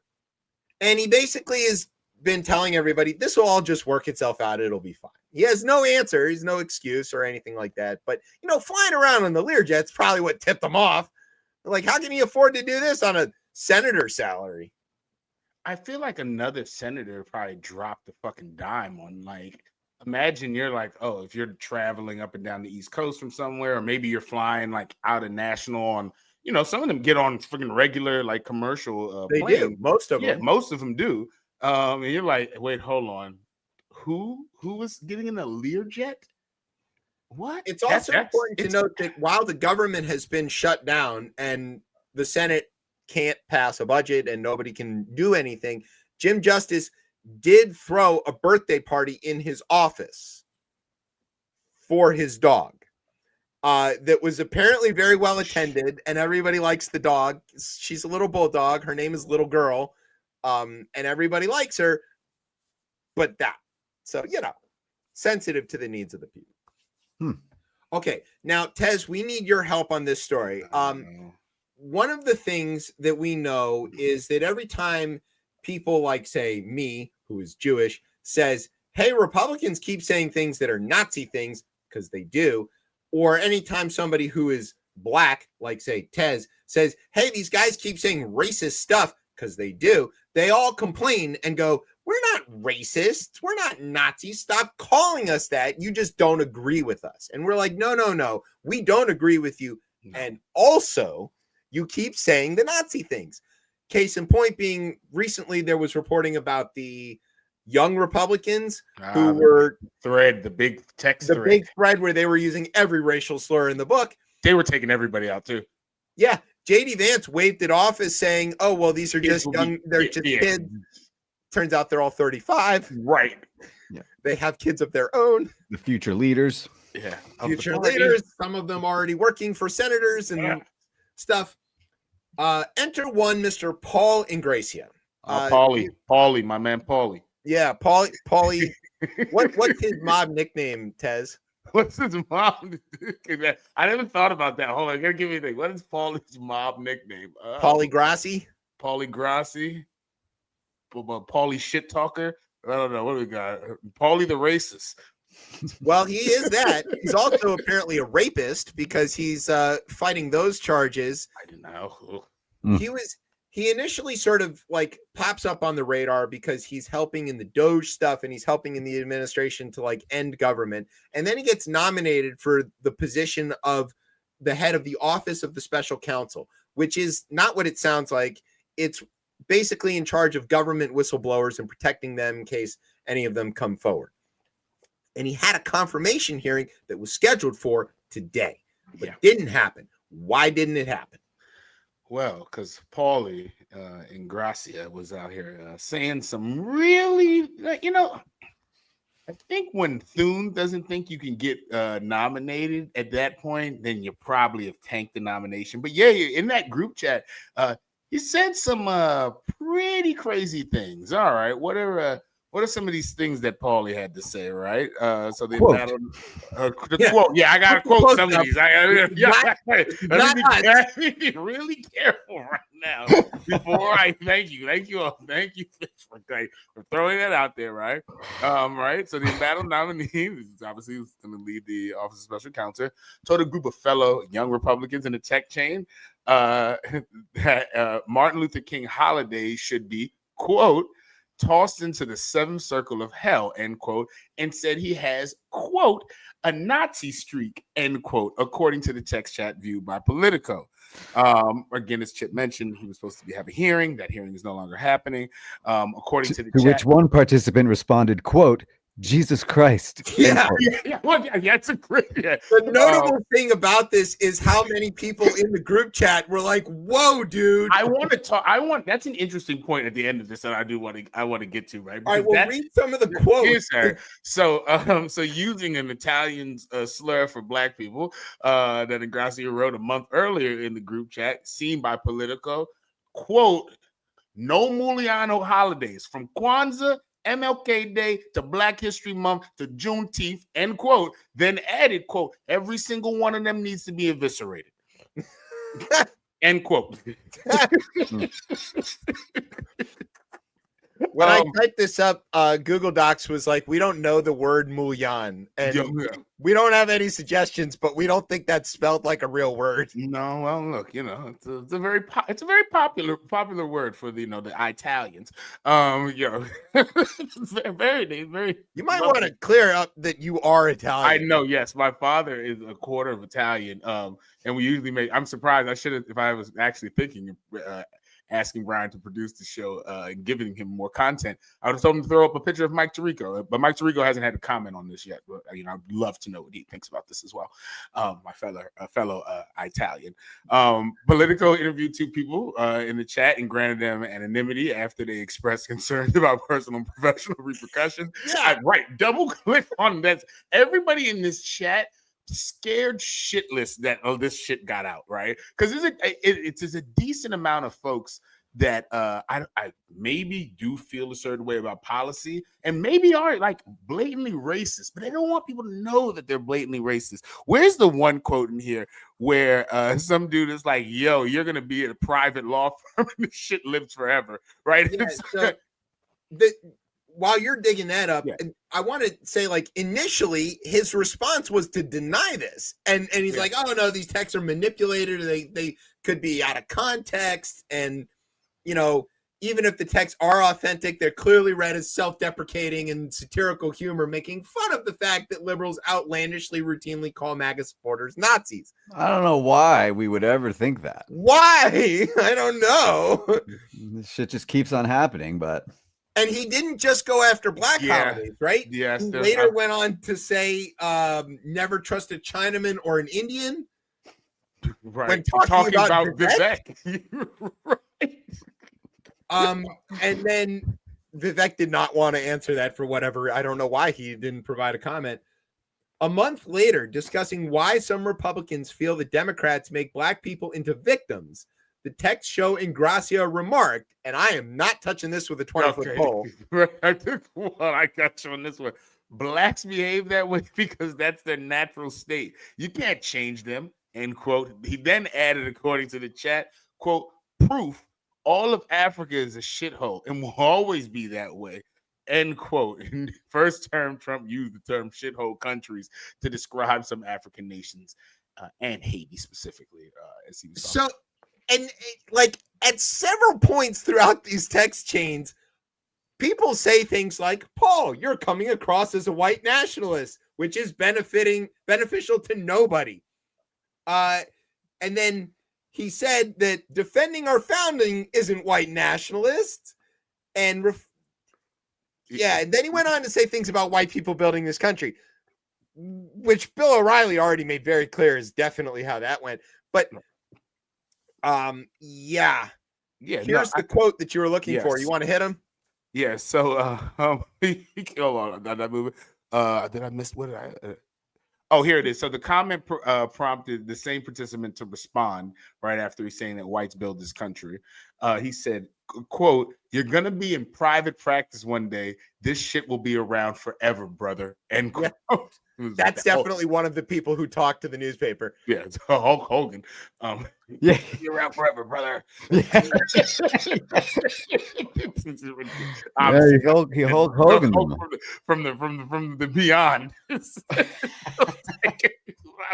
Oh no, Hulk Hogan probably has a choice words to say in this chat too. Would have fit just right in, yeah. Right. I think though, it's interesting. I think the folks who were pushing back against this, and I also find it funny as an Italian, right? As this guy is, right? Yo, you should look at the history of Italians in this country. Even just like within living memory. In living memory. And the fact this is the larger thing is, they assimilate to become white. Because I'm just like, wait, hold on. Do you know what? Was there a meeting? I really want to know when it happens. Yeah. So like, was there this like meeting, and I'm assuming it was at a country club, where like, the people whose last names end in something the third were like, there seems to be a lot of these Italians around, and what are we going to do about it? Well, I say we grant them whiteness so they'll be on our side. And the other was, that's a great idea. Grand idea. Grand idea. Yeah. And then they're just like, call one of them in here right now. Patricio, go and tell your people that you've now been granted whiteness, and you can also shit on all of the other colored people. It's no longer olive. Did they have that same conversation for the Irish, or is that sort of like they snuck in? I don't. It's just a very interesting thing to look at. That's not, to your point, living memory. To just be able to fit into white supremacy that way. But no, I found this chat to be very hilarious because it's like, all right, this is how people actually are like, cool, all right, we know exactly, and maybe not everybody in this chat, because seriously, obviously people were pushing back on that, but it's a decent amount of them, man. It's a decent amount. They didn't leave. Like, yo, that's a bridge too far. I'm out. Yeah, I do feel like I remember a time when, like, if anybody would say something like this in any type of public forum, it would be pretty, universally panned and condemned, right? But we're just not living in that timeline any longer. That's over. No, and okay, two main thoughts about this. One is, for the love of God, why do these people keep doing things in a recordable fashion? Right. Like, stop texting racism or crimes. They could have at least tried to use Signal so it was encrypted. They could have, unless they're Lindsay Halligan, in which case she doesn't know how Signal works. And how many people were in this? It was like hundreds of people in this. It wasn't like a few folks, right? Was there a decent amount of people? No, this one was smaller. The Young Republicans one was like hundreds. That was the larger one. Okay. So one, why are they criming or racisming in a recordable fashion? And two, like, this is the kind of thing where this is peeling back the curtain a little bit. And we are getting to see how these people talk and think when they think nobody is looking. And I got to say, as somebody who looks like me, I have been in places where people, they do the thing where they look around a little bit before they're about to say the worst thing. And they kind of like try to bro you in on it. And they're like, you know how they are. And I'm like, no. And even in those settings where there is no recorded version of this, it's not in a text. And I certainly could say nothing and just carry on with whatever the fuck we're doing. I can't. I mean, no, tell me how they are. Exactly. Right. What do you mean? However do you mean they are all of this way? I have never experienced it. You can kind of throw it back at them a little bit. And at the very least, it tells them, all right, stop that shit. We're not doing those jokes around here anymore. You got your one in and shut the fuck up. But this is how they really are. And so when they get all pissed off about us calling them Nazis and racists, it's like, stop doing Nazi shit. Yeah. A little stop Nazi doing streak shit is crazy. To say something like that is crazy. Never once in my life have I ever said anything, equivalent. I don't know. It also tells you about who these people are growing up and who their parents are and like how they were raised or anything like that. Yeah. That like nobody just slapped that out of them when they were kids. Like, you can't be that. You just can't be that. Yeah. And I just think, as far and as much progress has been made, and I was just, Nicole Hannah-Jones was talking about this just around like the changes that are happening, like dismantling civil rights. But the point she made is like, it hasn't been that long since this country was just like, oh, we hate all of these. Like, we hate hate black folks, hate immigrants at this point, whether it's the Irish, the Italians. You're not that far off from that. And I do think for all the gains, we don't necessarily realize that if they're not enforced, all this can come back again. Like, and it'll come back in droves. Like, I used to work for a plumbing company that was an Irish-owned plumbing company. Okay, and they had in the office, like as a relic, an old sign that said Irish need not apply. Right. And they were keeping that sort of as a trophy of like, we have overcome this. Yeah. And not only do we get to apply, but we own the company now. Like, that's a physical, tangible thing that is still not so old that it needs to be in a museum. And that really does carry a lot of weight. And You wouldn't dare catch anybody in that group participating in any kind of a group chat like this because they can all remember, right? And they know what it's like to be the never trust a other insert here. I mean, just get the fuck out of here. Do you want to keep going or do you want to take a break? Let's keep going. All right. This is going to be a fast show. All right. This next segment is called Trump Bullshit, which I guess could be the new name of our show or has been the name of our show. It could have been the name of the show when I was on it. Yeah. It's kind of half the reason I left. I kind of was just sick of talking about Trump bullshit. Well, every week. Hey. Don't worry, because we're about to need the impression. So at the end of this little clip here, you're gonna have to be the one. Okay, so as I think most people who have been paying attention to anything know, the East Wing of the White House is no more. It does not exist anymore. Have you seen the aerial photo from today? Yeah, I saw it. It's gone. Yeah. What the fuck is Congress? All right, that's a dumb question. It's actually it's quite impressive that it's gone because, like, I'm in the trades. I'm pretty aware of this. It's pretty difficult to do that much demolition and removal that quickly. Like, that's a lot of work. So Trump told everybody he was going to build this ballroom. He's really into balls for some reason. And he wants to build this giant room for them where he can admire. I don't know what he does in his ballroom. I assume he licks them, sweats with them. I don't know, cuddles them, something about balls. So he's been trying to do this, and he told everybody that he was going to like. Oh my Lord. Yeah. He told everybody that he was going to do this, and it wasn't going to touch the building, and it wasn't going to be like distasteful or mess up anything, and it wouldn't impact the actual White House at all. But as you know, he has a lot of trouble telling the truth. And so over the course of exactly 4 days, they demolished the entire East Wing and the corridor that connects it to the residence of the White House. And it's just gone now. So the only like positive thing here is that we won't have to look at Melania's like blood trees lining that corridor for Christmas time. But it's and here's the thing. He says none of this is being paid for with taxpayer money. It's all being paid for by private donors or himself. Worse. I would almost rather our money be used to. I would almost rather that. Because exactly that. This is a vehicle for grift. This is a vehicle for bribery or worse. There's no regulation. There's no procurement. There's no rules about the contractors, whoever's involved, whether they'll get paid or not. I kind of doubt. But like, if you are foreign government that wants to bribe your way into control of, pick a state nobody cares about, Idaho. This is a pretty good way to buy a state, right? You just grease this project with a few $100 million of that nice free-flowing Gulf money, and you own a airbase in Idaho, which Qatar did. So, like, Fish, can you do the voice? Right on the other side, you have a lot of construction going on, which you might hear periodically. Beautiful construction, though. Beautiful construction. Yeah. He was going. He keeps talking You're about making room for the Trump superstore right when you walk in.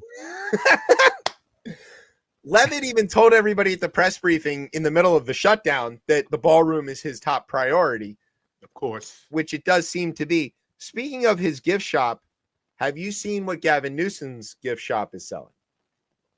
No. Do you want to know? What? Knee pads. Oh, God. He's selling knee pads for all the tech CEOs and congressmen and everybody else. They are currently sold out. I was listening to Jamel Bowie talk about, and he was just talking about this thing, and he made a great point. Like, no matter, there's no affinity I have for the building itself, right? No. Right. But I mean, outside of it is one of the branches of government, and I think Americans should be appalled by this. The fact that, again, he doesn't own the White House, right? Like, the American people own the White House. The American people own the Capitol building, the American people own the Supreme Court in a sense. That might be the one that's the trickiest. Right, that's the one that's the tricky. But it's very clearly that Harlan Crow owns this. Yeah, all right. We'll leave the unelected 9 out of this. But I also love that, as always, the quote that I just read was said at an event honoring the Louisiana State University and Louisiana State University at Shreveport baseball teams. Yeah. So completely relevant to the topic at hand. I'm not here to talk about you and your silly baseball. We're here to talk about me. No, but I think people should be fucking upset about because we're in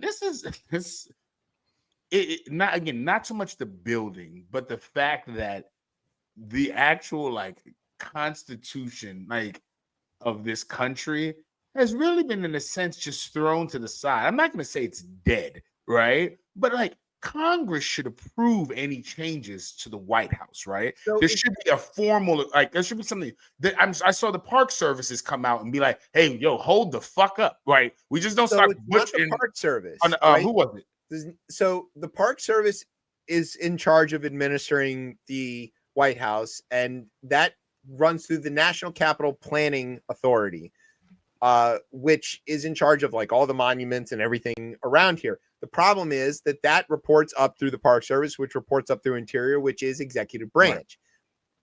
Right. And to the question of should people be appalled, this does seem to be something that has caught a lot of flack. And Trump has been in damage control. He's been trying to explain why this is not a big deal and it's totally okay. And the way I would think of it is, well, who's going to have to put it back? Who's going to have to pay to put it back? And it's going to be us. It's going to be the taxpayers. We're going to have to put this back to where it's supposed to be and how it's supposed to work.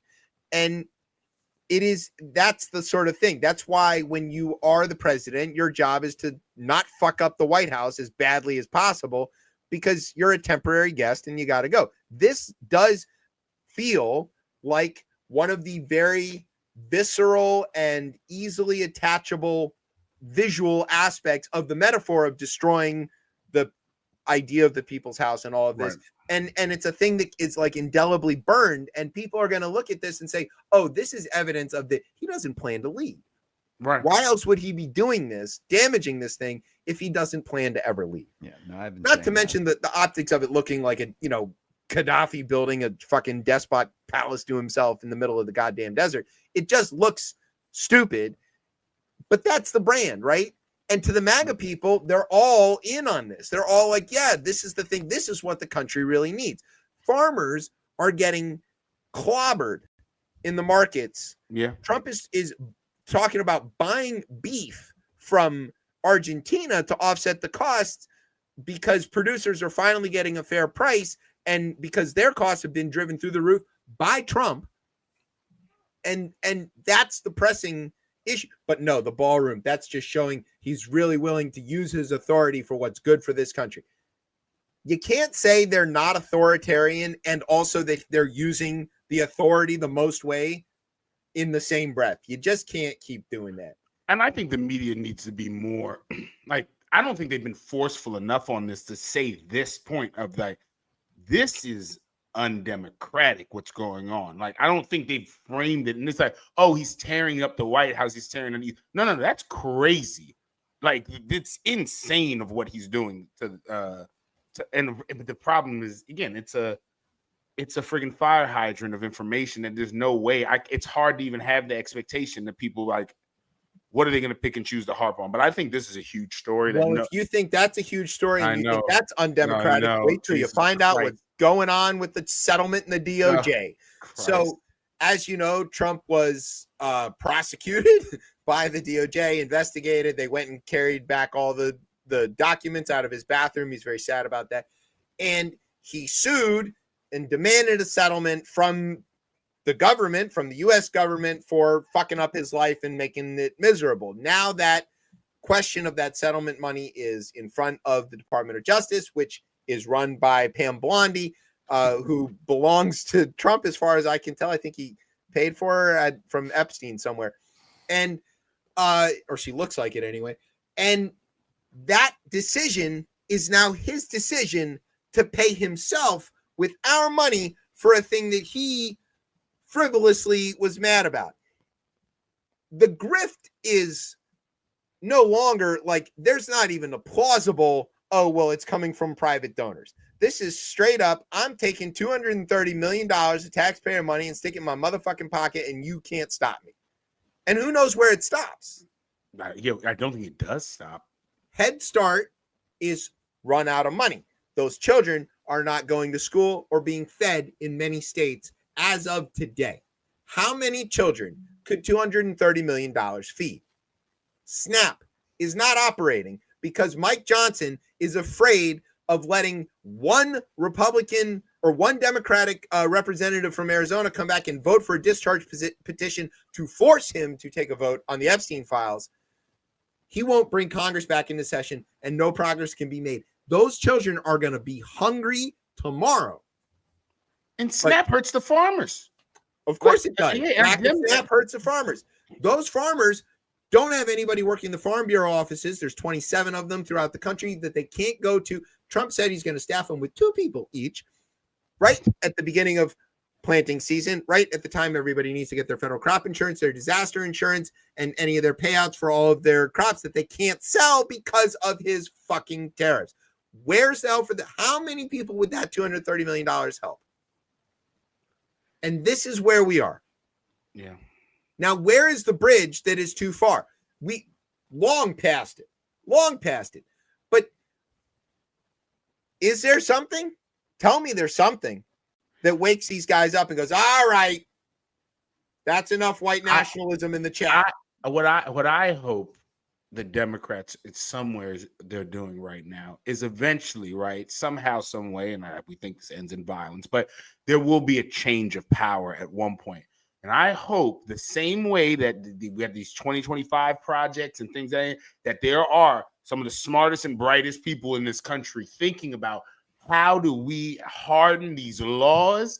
We need to learn from this. And obviously the Atlantic has done a story on this about finding a way to amend this damn Constitution and figure, it's clear at this point, we have to push towards that. And I know that sounds far-fetched right now, but these things are going to push people to a breaking point where everybody's going to be like, no, this is, because you have to believe American people will get to that. I feel like the American people eventually always get there. But yeah, someone needs to be thinking what this looks like on the other side. And they'll say it's political retribution, but people should pay for this. People should go to jail. To Jeff's point earlier, the attention span is so minute. I know. That people, once things are, we kind of already had this, right? Trump 1 was remarkably damaging to the economy, to the country, to the republic, to everything. He fucked up everything dastardly. Yeah. Okay. And Biden came and attempted to do exactly what you're saying, right the ship. I would say his policies will go down still in history. I mean, which ones don't get dismantled? With the ones that don't get obliterated, right? But like he just wasn't good at communicating it. But even like on the international stage, he convinced the rest of NATO and the rest of the world that, okay, the Americans were back and things were going to be serious again. They did have very smart people work on this. They built those cases. They had everything was absolutely air fucking tight. He wouldn't kill the filibuster, though. He's a man in the Senate, right? That's what I'm saying. There needs to be radical change at that time. And he wouldn't seal Team 6, the bad guys, either. Oh, yeah, well, that's because that's too radical, all right? Is it, though? Because we are really talking about that once things got a little smoother and everybody stopped having to fight for SNAP benefits, the grievance and hatred comes right back. And they all go, oh, yeah. But the real problem is those goddamn immigrants. And inflation. Yeah. I mean, look, to your point, Project 2025 taught us a couple of important things. One, you have to be willing to push the rules to the absolute limits if you're going to get your goals completed. Two, every time we tell the Supreme Court or Republicans in the Senate or anything, be careful what you put in because the shoe might be on the other foot one day. We have to be ready the second the shoe's on the foot to exercise that shit. And obliterate that filibuster, push the stuff through the Senate, use the immunity powers granted by the Supreme Court. They've been given do the things. and we just need somebody who's got the fucking balls to do it, and do it as hard and as solidly as they're doing it to us now. And it isn't a tit for tat, and it isn't a retribution. It's like if you built a great big Millennium Falcon Lego set, right? And you're so proud of this, and then your fucking little brother comes and smashes it all up. And you're like, God damn it. What do you do? Well, first you beat his ass, and then you put your fucking Legos back together, but you glue them that time. And you don't let him anywhere near the fucking Legos again. That's what has to happen, metaphorically. Yes. Yeah, it's clear as day. I mean, like, I hope, and when I don't know when it might be. Who knows? I know you expect them to be in power, to not leave, and I hope it doesn't get to that. But eventually, there will be something else. Yeah, and these laws need to be hardened to a way like we need to relook at like what do we want this country to stand for? Because it's clearly not this. I don't think anybody in America. I mean, there's a small minority. It's clear. The polling shows that as well. People are like, this is crazy. Like, it's crazy. The people who like it don't really like it either, because they don't. They splinter and fracture within their groups and stuff. I think of Marjorie Taylor Greene. Like, you can look. Exactly. That's a good example. After further review, the play stands. The Republicans have the ball. Keep it moving. Wow, Jesus Christ. Oh.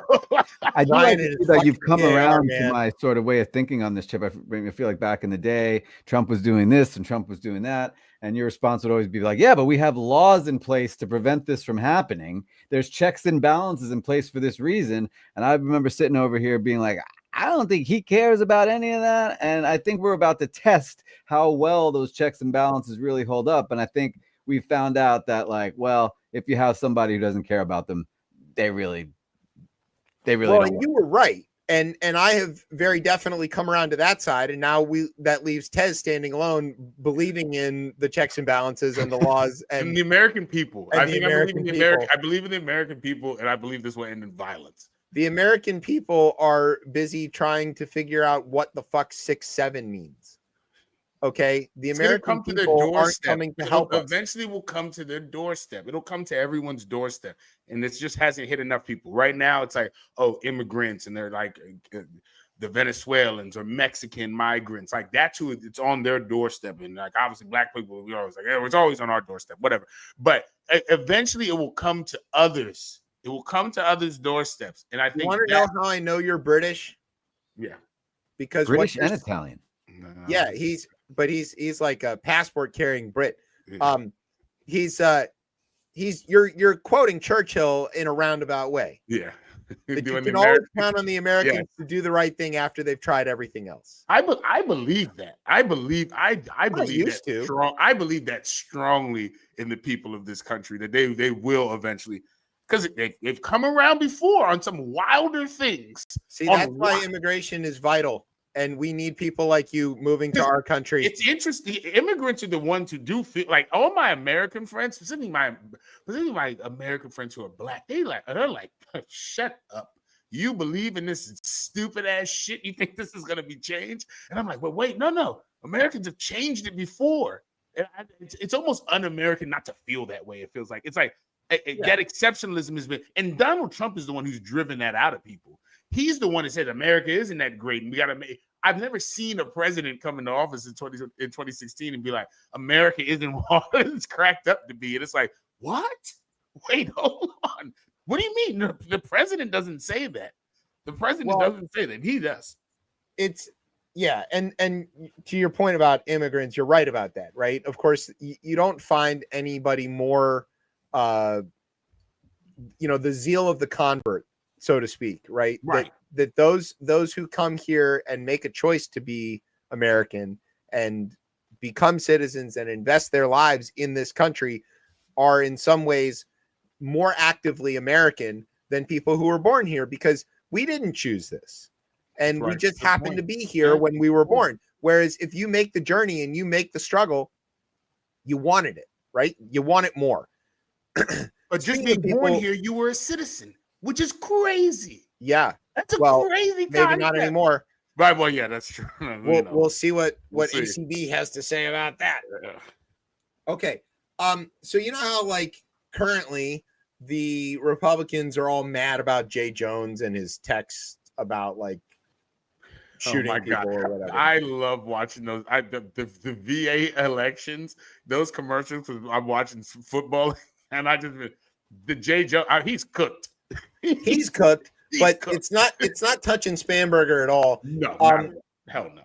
But the main thrust of this whole thing is that Democrats and the left wing in particular are violent and dangerous. And you saw that in the run up to the No Kings rallies, that everybody was saying on Fox News. They were like, "Oh, this is going to be violent. This is going to be dangerous." There was no violence. Nobody got hurt.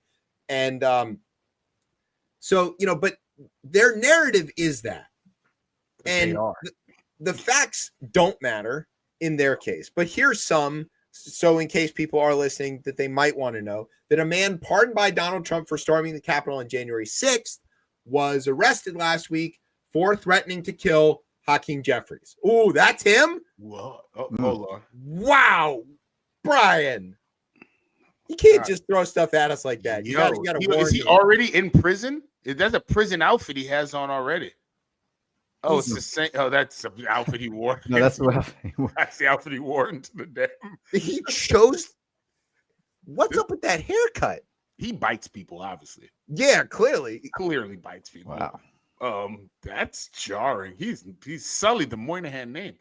Yeah. Clearly not related to Daniel Patrick. All right, so Christopher Moynihan, that fucking guy. That's crazy. So he was convicted of breaching the Senate floor and tearing through various desks. And then, the FBI was like, yeah, it's a fucking guy. They got him on tape. And they threw him in the slammer for a while. And then he got out because Trump pardoned him and everybody else like him for attacking the Capitol. Let's see. Where's this quote? Okay, court records reflect that the FBI's tipster, who turned him in this time, told the Bureau that on October 17th, that's like last week, right? Moynihan, quote, made statements regarding the assassination of Congressman Hakeem Jeffries and that he planned to carry out the attack, quote, in a few days while the Democratic House leader was in New York. The person told the FBI that Moynihan described the motivation for the plot as, quote, the future, and voiced concern that the man given clemency by Trump had been abusing drugs and expressing increasingly homicidal ideations. Now, remember that the left wing, in wanting to feed children who are hungry in the morning when they go to preschool, are the violent criminals. And these guys who got pardoned are patriots because they're plotting to kill the minority leader of the House of Representatives. That's the world we're in. Yeah. Okay. I mean, I think maybe it's interesting because I do think when they were pardoned, we did say, wait till we see them turn up again. I feel like we talked about this on the show. Oh, we were just like, oh no, eventually these people are they are who they are. Moynihan is one of a growing list of Jan 6 defendants who have been charged with, convicted of, or sentenced for other crimes since Trump ended the nationwide manhunt. One of them, Edward Kelly, was sentenced to life in prison earlier this year for attempting to carry out an assassination plot against law enforcement officials who investigated him over his role in the riot. A patriot. Patriot. Is states' rights working? Others have faced burglary, possession of child porn, firearms-related charges, but Moynihan is the first J6 defendant accused of explicitly targeting a member of Congress for violence after Trump's pardon. So, he wanted to stand out. Man, what do you mean the first person that's targeting a member of Congress? The leader of J6 targets people of Congress on a weekly basis. Yeah, but he's busy with his balls room. That's true. That's true. Christ. Okay.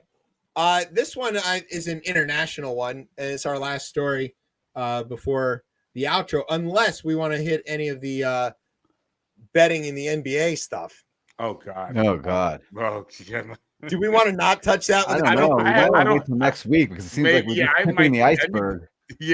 I just need to. I need 2 more days for more shit to drop. Okay, yeah, that's fair. I just want to say, like, for the record, I'm shocked that it's Chauncey Billups. Like, of all the people. I mean, I just think, when you a poker game you just don't know who you're playing with, but I think you should know if you're playing with the mob. But does the mob come in and like, hey, I'm the mob?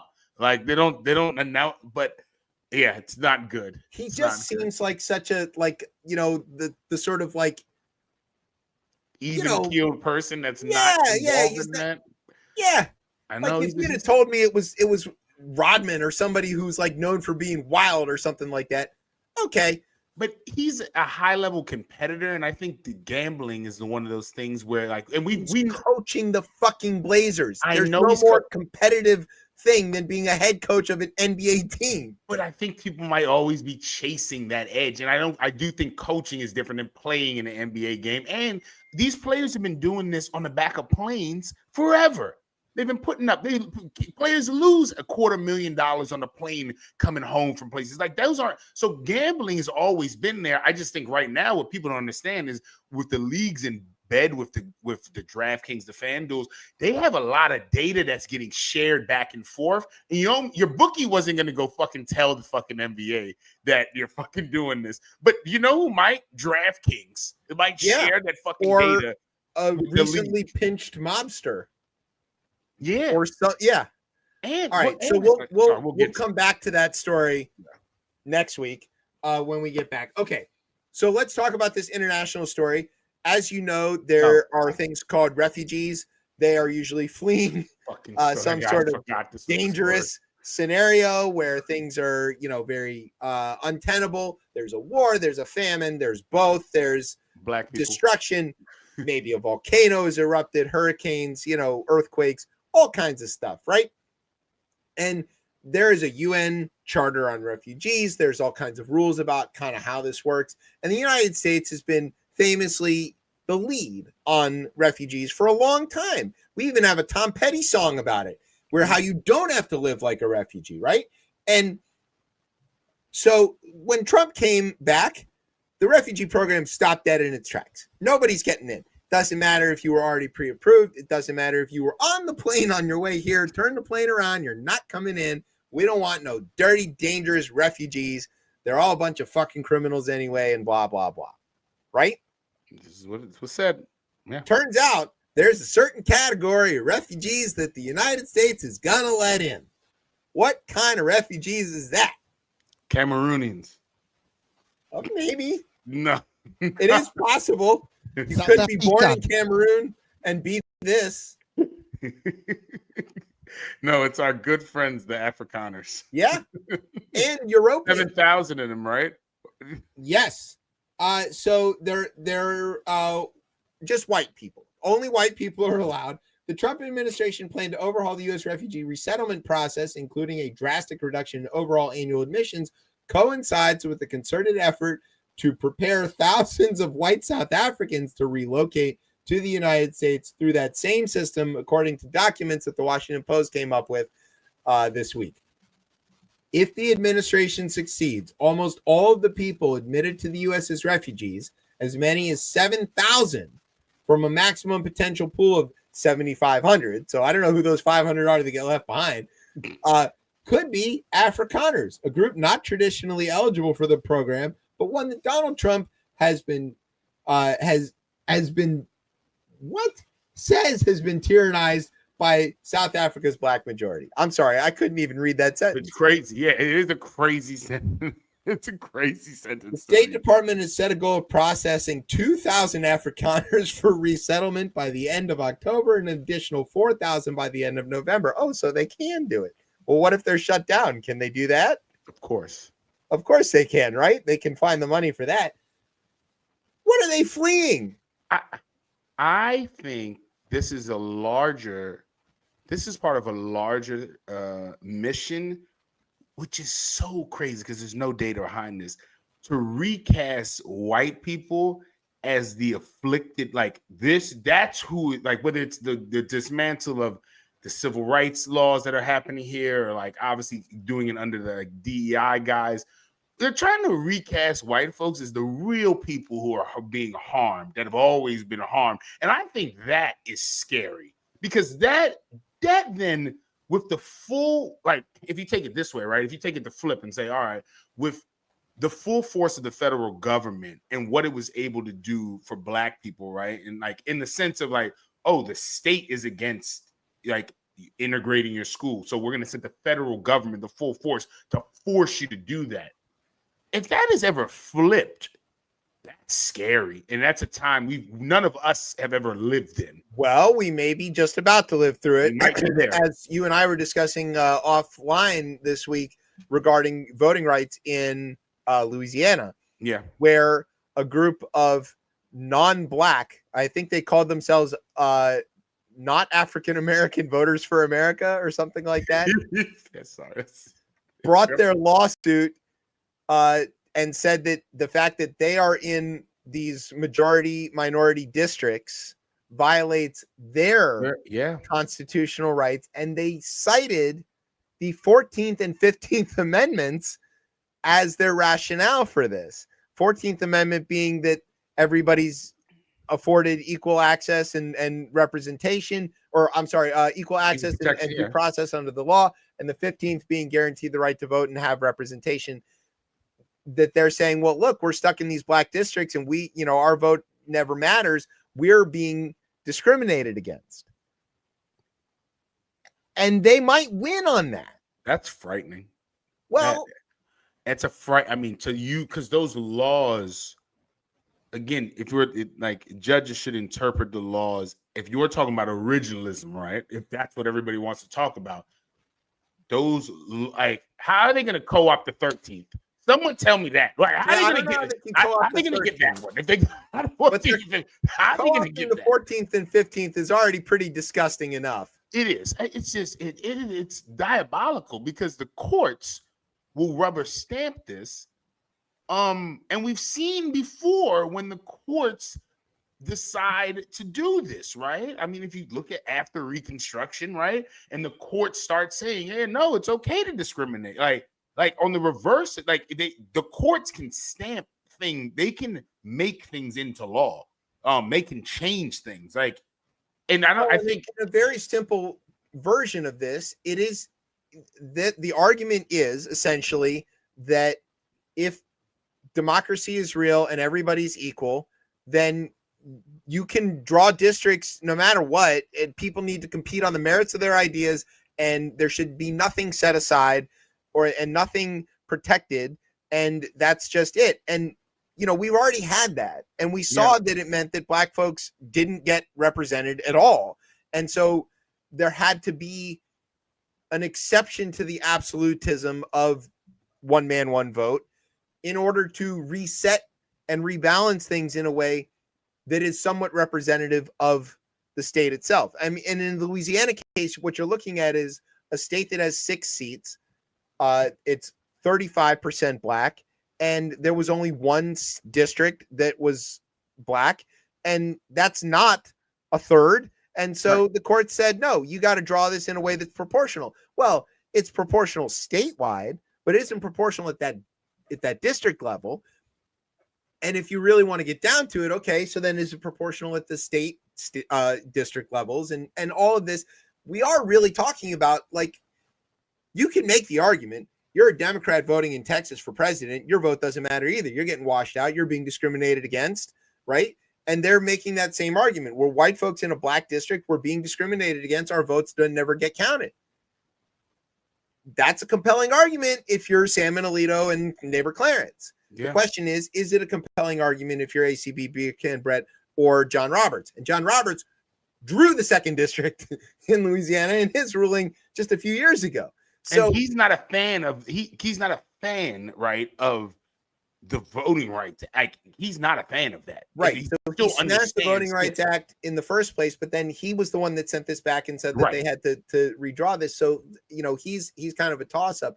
But listen, if you're going to make that case, be prepared for the flip side of that case, right? Don't be out here complaining that Republicans don't get representation in places like New York. If you think that the gerrymandering redistricting that you see going on in response to Trump's call for help in Texas, Missouri, and other places, North Carolina, don't think that can't come for you. And just because it's happening in California, Virginia got into it today.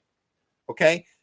You've got states, North Carolina is one of them, Pennsylvania, Wisconsin, to some extent, Michigan. These are states that have more Democrats than Republicans by registration, but the Republicans have managed to gerrymander themselves districts in the state houses where they control the districts in the Congress that not only give them majorities, but give them super majorities. That can change, and it will. And if you think that you can't draw yourself into competitive districts now, and remember that Republicans couldn't get control of the House for 40 years, it could basically be, if we are really going to talk about this country, one man, one vote, well, it's vastly Democratic. Yeah. And they will just never be in power once things get fixed that way. So again, it's all this, be careful once the shoe's on the other foot. Fucking put that shoe on my foot and I'll stomp the shit out of them. We got to be ready, and we got to hit them as hard as they hit us. I think for now, though, you'll end up seeing, right, and we're seeing this already in the federal government, the amount of black folks that are in top positions, or that is dwindling. And then when that chilling effect starts to ripple throughout the economy, where you'll see this in law firms, right? What the federal government now has their thumb on the scale of so many industries on there, that if they perceive you're doing some crazy DEI shit, or you're trying to balance out, like, pick whatever profession, they can clearly put the full force of the federal government. The magnifying glass can come over you, and it will fucking burn you. The sun will burn you, right? Like ants. Do you really want to watch all white basketball? Because that sucks. Look. Hey, look. I mean, imagine Duke versus Duke all the time. Nobody wants to watch that. Sounds terrible. Yeah. That sounds very bad. But hey, look, the NFL stood up for Bad Bunny the other day. That was surprising. Good. I'm surprised the NFL's untouchable. Dignified that with a response, but right. That's kind of crazy. I was like, word. I was like, just put the fucking show on and ignore it. But there are people. I don't know. People are clearly afraid. But yeah, the shoe will be on the other foot one day. And again, hopefully the Democrats don't. What do you call it? What is it? Miss opportunity. What's the phrase they always say? Snatch defeat from the jaws of victory. Yeah, it doesn't seem like Democrats are ever gonna do that, right? They're never gonna be as extreme on that side. I think they're always trying to work to find some middle, and that's what's whether that's what's killing it, but that's what See that guy in New York. York Right thing to do, but if both sides need to play that way. Well, and I saw something that sort of draws this equivalent, right? There isn't such a thing as a far left in America. The far left in America is objectively maybe even center right if you measured it against the politics in the rest of the world. It's just that it looks like that because the country itself is so right wing that it just doesn't make it. But yeah, the thing that makes us squishy liberals is that we're not ready to fight. And what you need is somebody like me, maybe as benevolent dictator, who's out there willing to kick some ass and call people names and do all that shit, because that's how you fucking win. Just saying, make me in charge of something besides this stupid show. That finished in 2 hours today. Speaking of which, crazy. You hear the music, right? So we want to say thank you to Jeff Pearlman for being so cool and hanging out with us. We cannot wait to have him back. Please go buy his book, Only God Can Judge Me. He's never coming back on the show. Sure. Let's be honest. He's never coming back. He's definitely coming back. He already emailed me. No. Yeah. He's fantastic. And that was great. We do have an actually pretty good slate of guests coming up in November, so stay tuned for that. I've finally managed to get that working. Fish, thank you for coming back to hang out with us. It was awesome. Maybe sometime in the future, can we get Pierre Delecto to come back? Ha ha ha! It was like the best bit you ever came up with by a lot. It's also the dumbest for sure. Admit. Yeah. Thanks to our radio partners, Google, whatever the hell is happening in Brazil that for some reason got us 1 million listens. Also Kyrgyzstan, of all places. To internet, man. We've got fans in Kyrgyzstan. Thanks to NOTN for keeping us on for another week, maybe. Don't know. Thanks to our home on the interwebs, coplaymedia.com. And thanks, as always, to our family here at Beltway Radio and at Rip Radio for making us sound as smooth as Shohei Ohtani's orbital homers. All right. World Series is starting. Who's going to win? Fish. Unfortunately, I do think the Dodgers will win, but I'm pulling for the Jays. Okay. Tez? I think the Dodgers are going to sweep them. Sweep. Okay. Oh, the sweep. I think it's the Dodgers in 5. The Jays will probably get one back, but gotta root for the Brooklyn homies, man. That's just where my family lies on that one. Also, fuck Canada. All right. Oh God. Real Kendrick Lamar over there. Don't redo that one, please.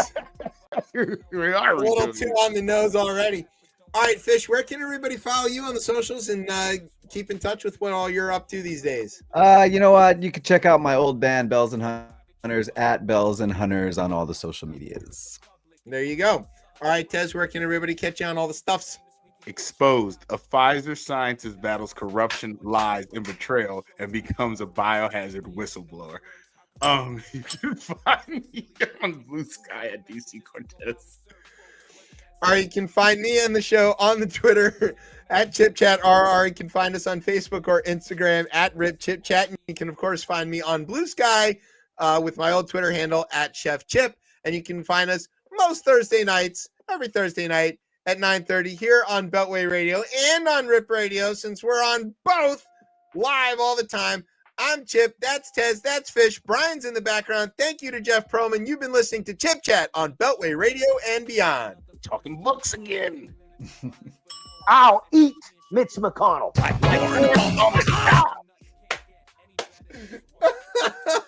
Here trying to save the republic like Tez on the golf course. It ain't private, just public. When we have a drink in the bar, it's not beer, it's a public. It's hard to get something to rhyme with this subject. If we get famous, we can give a shout out to Brian.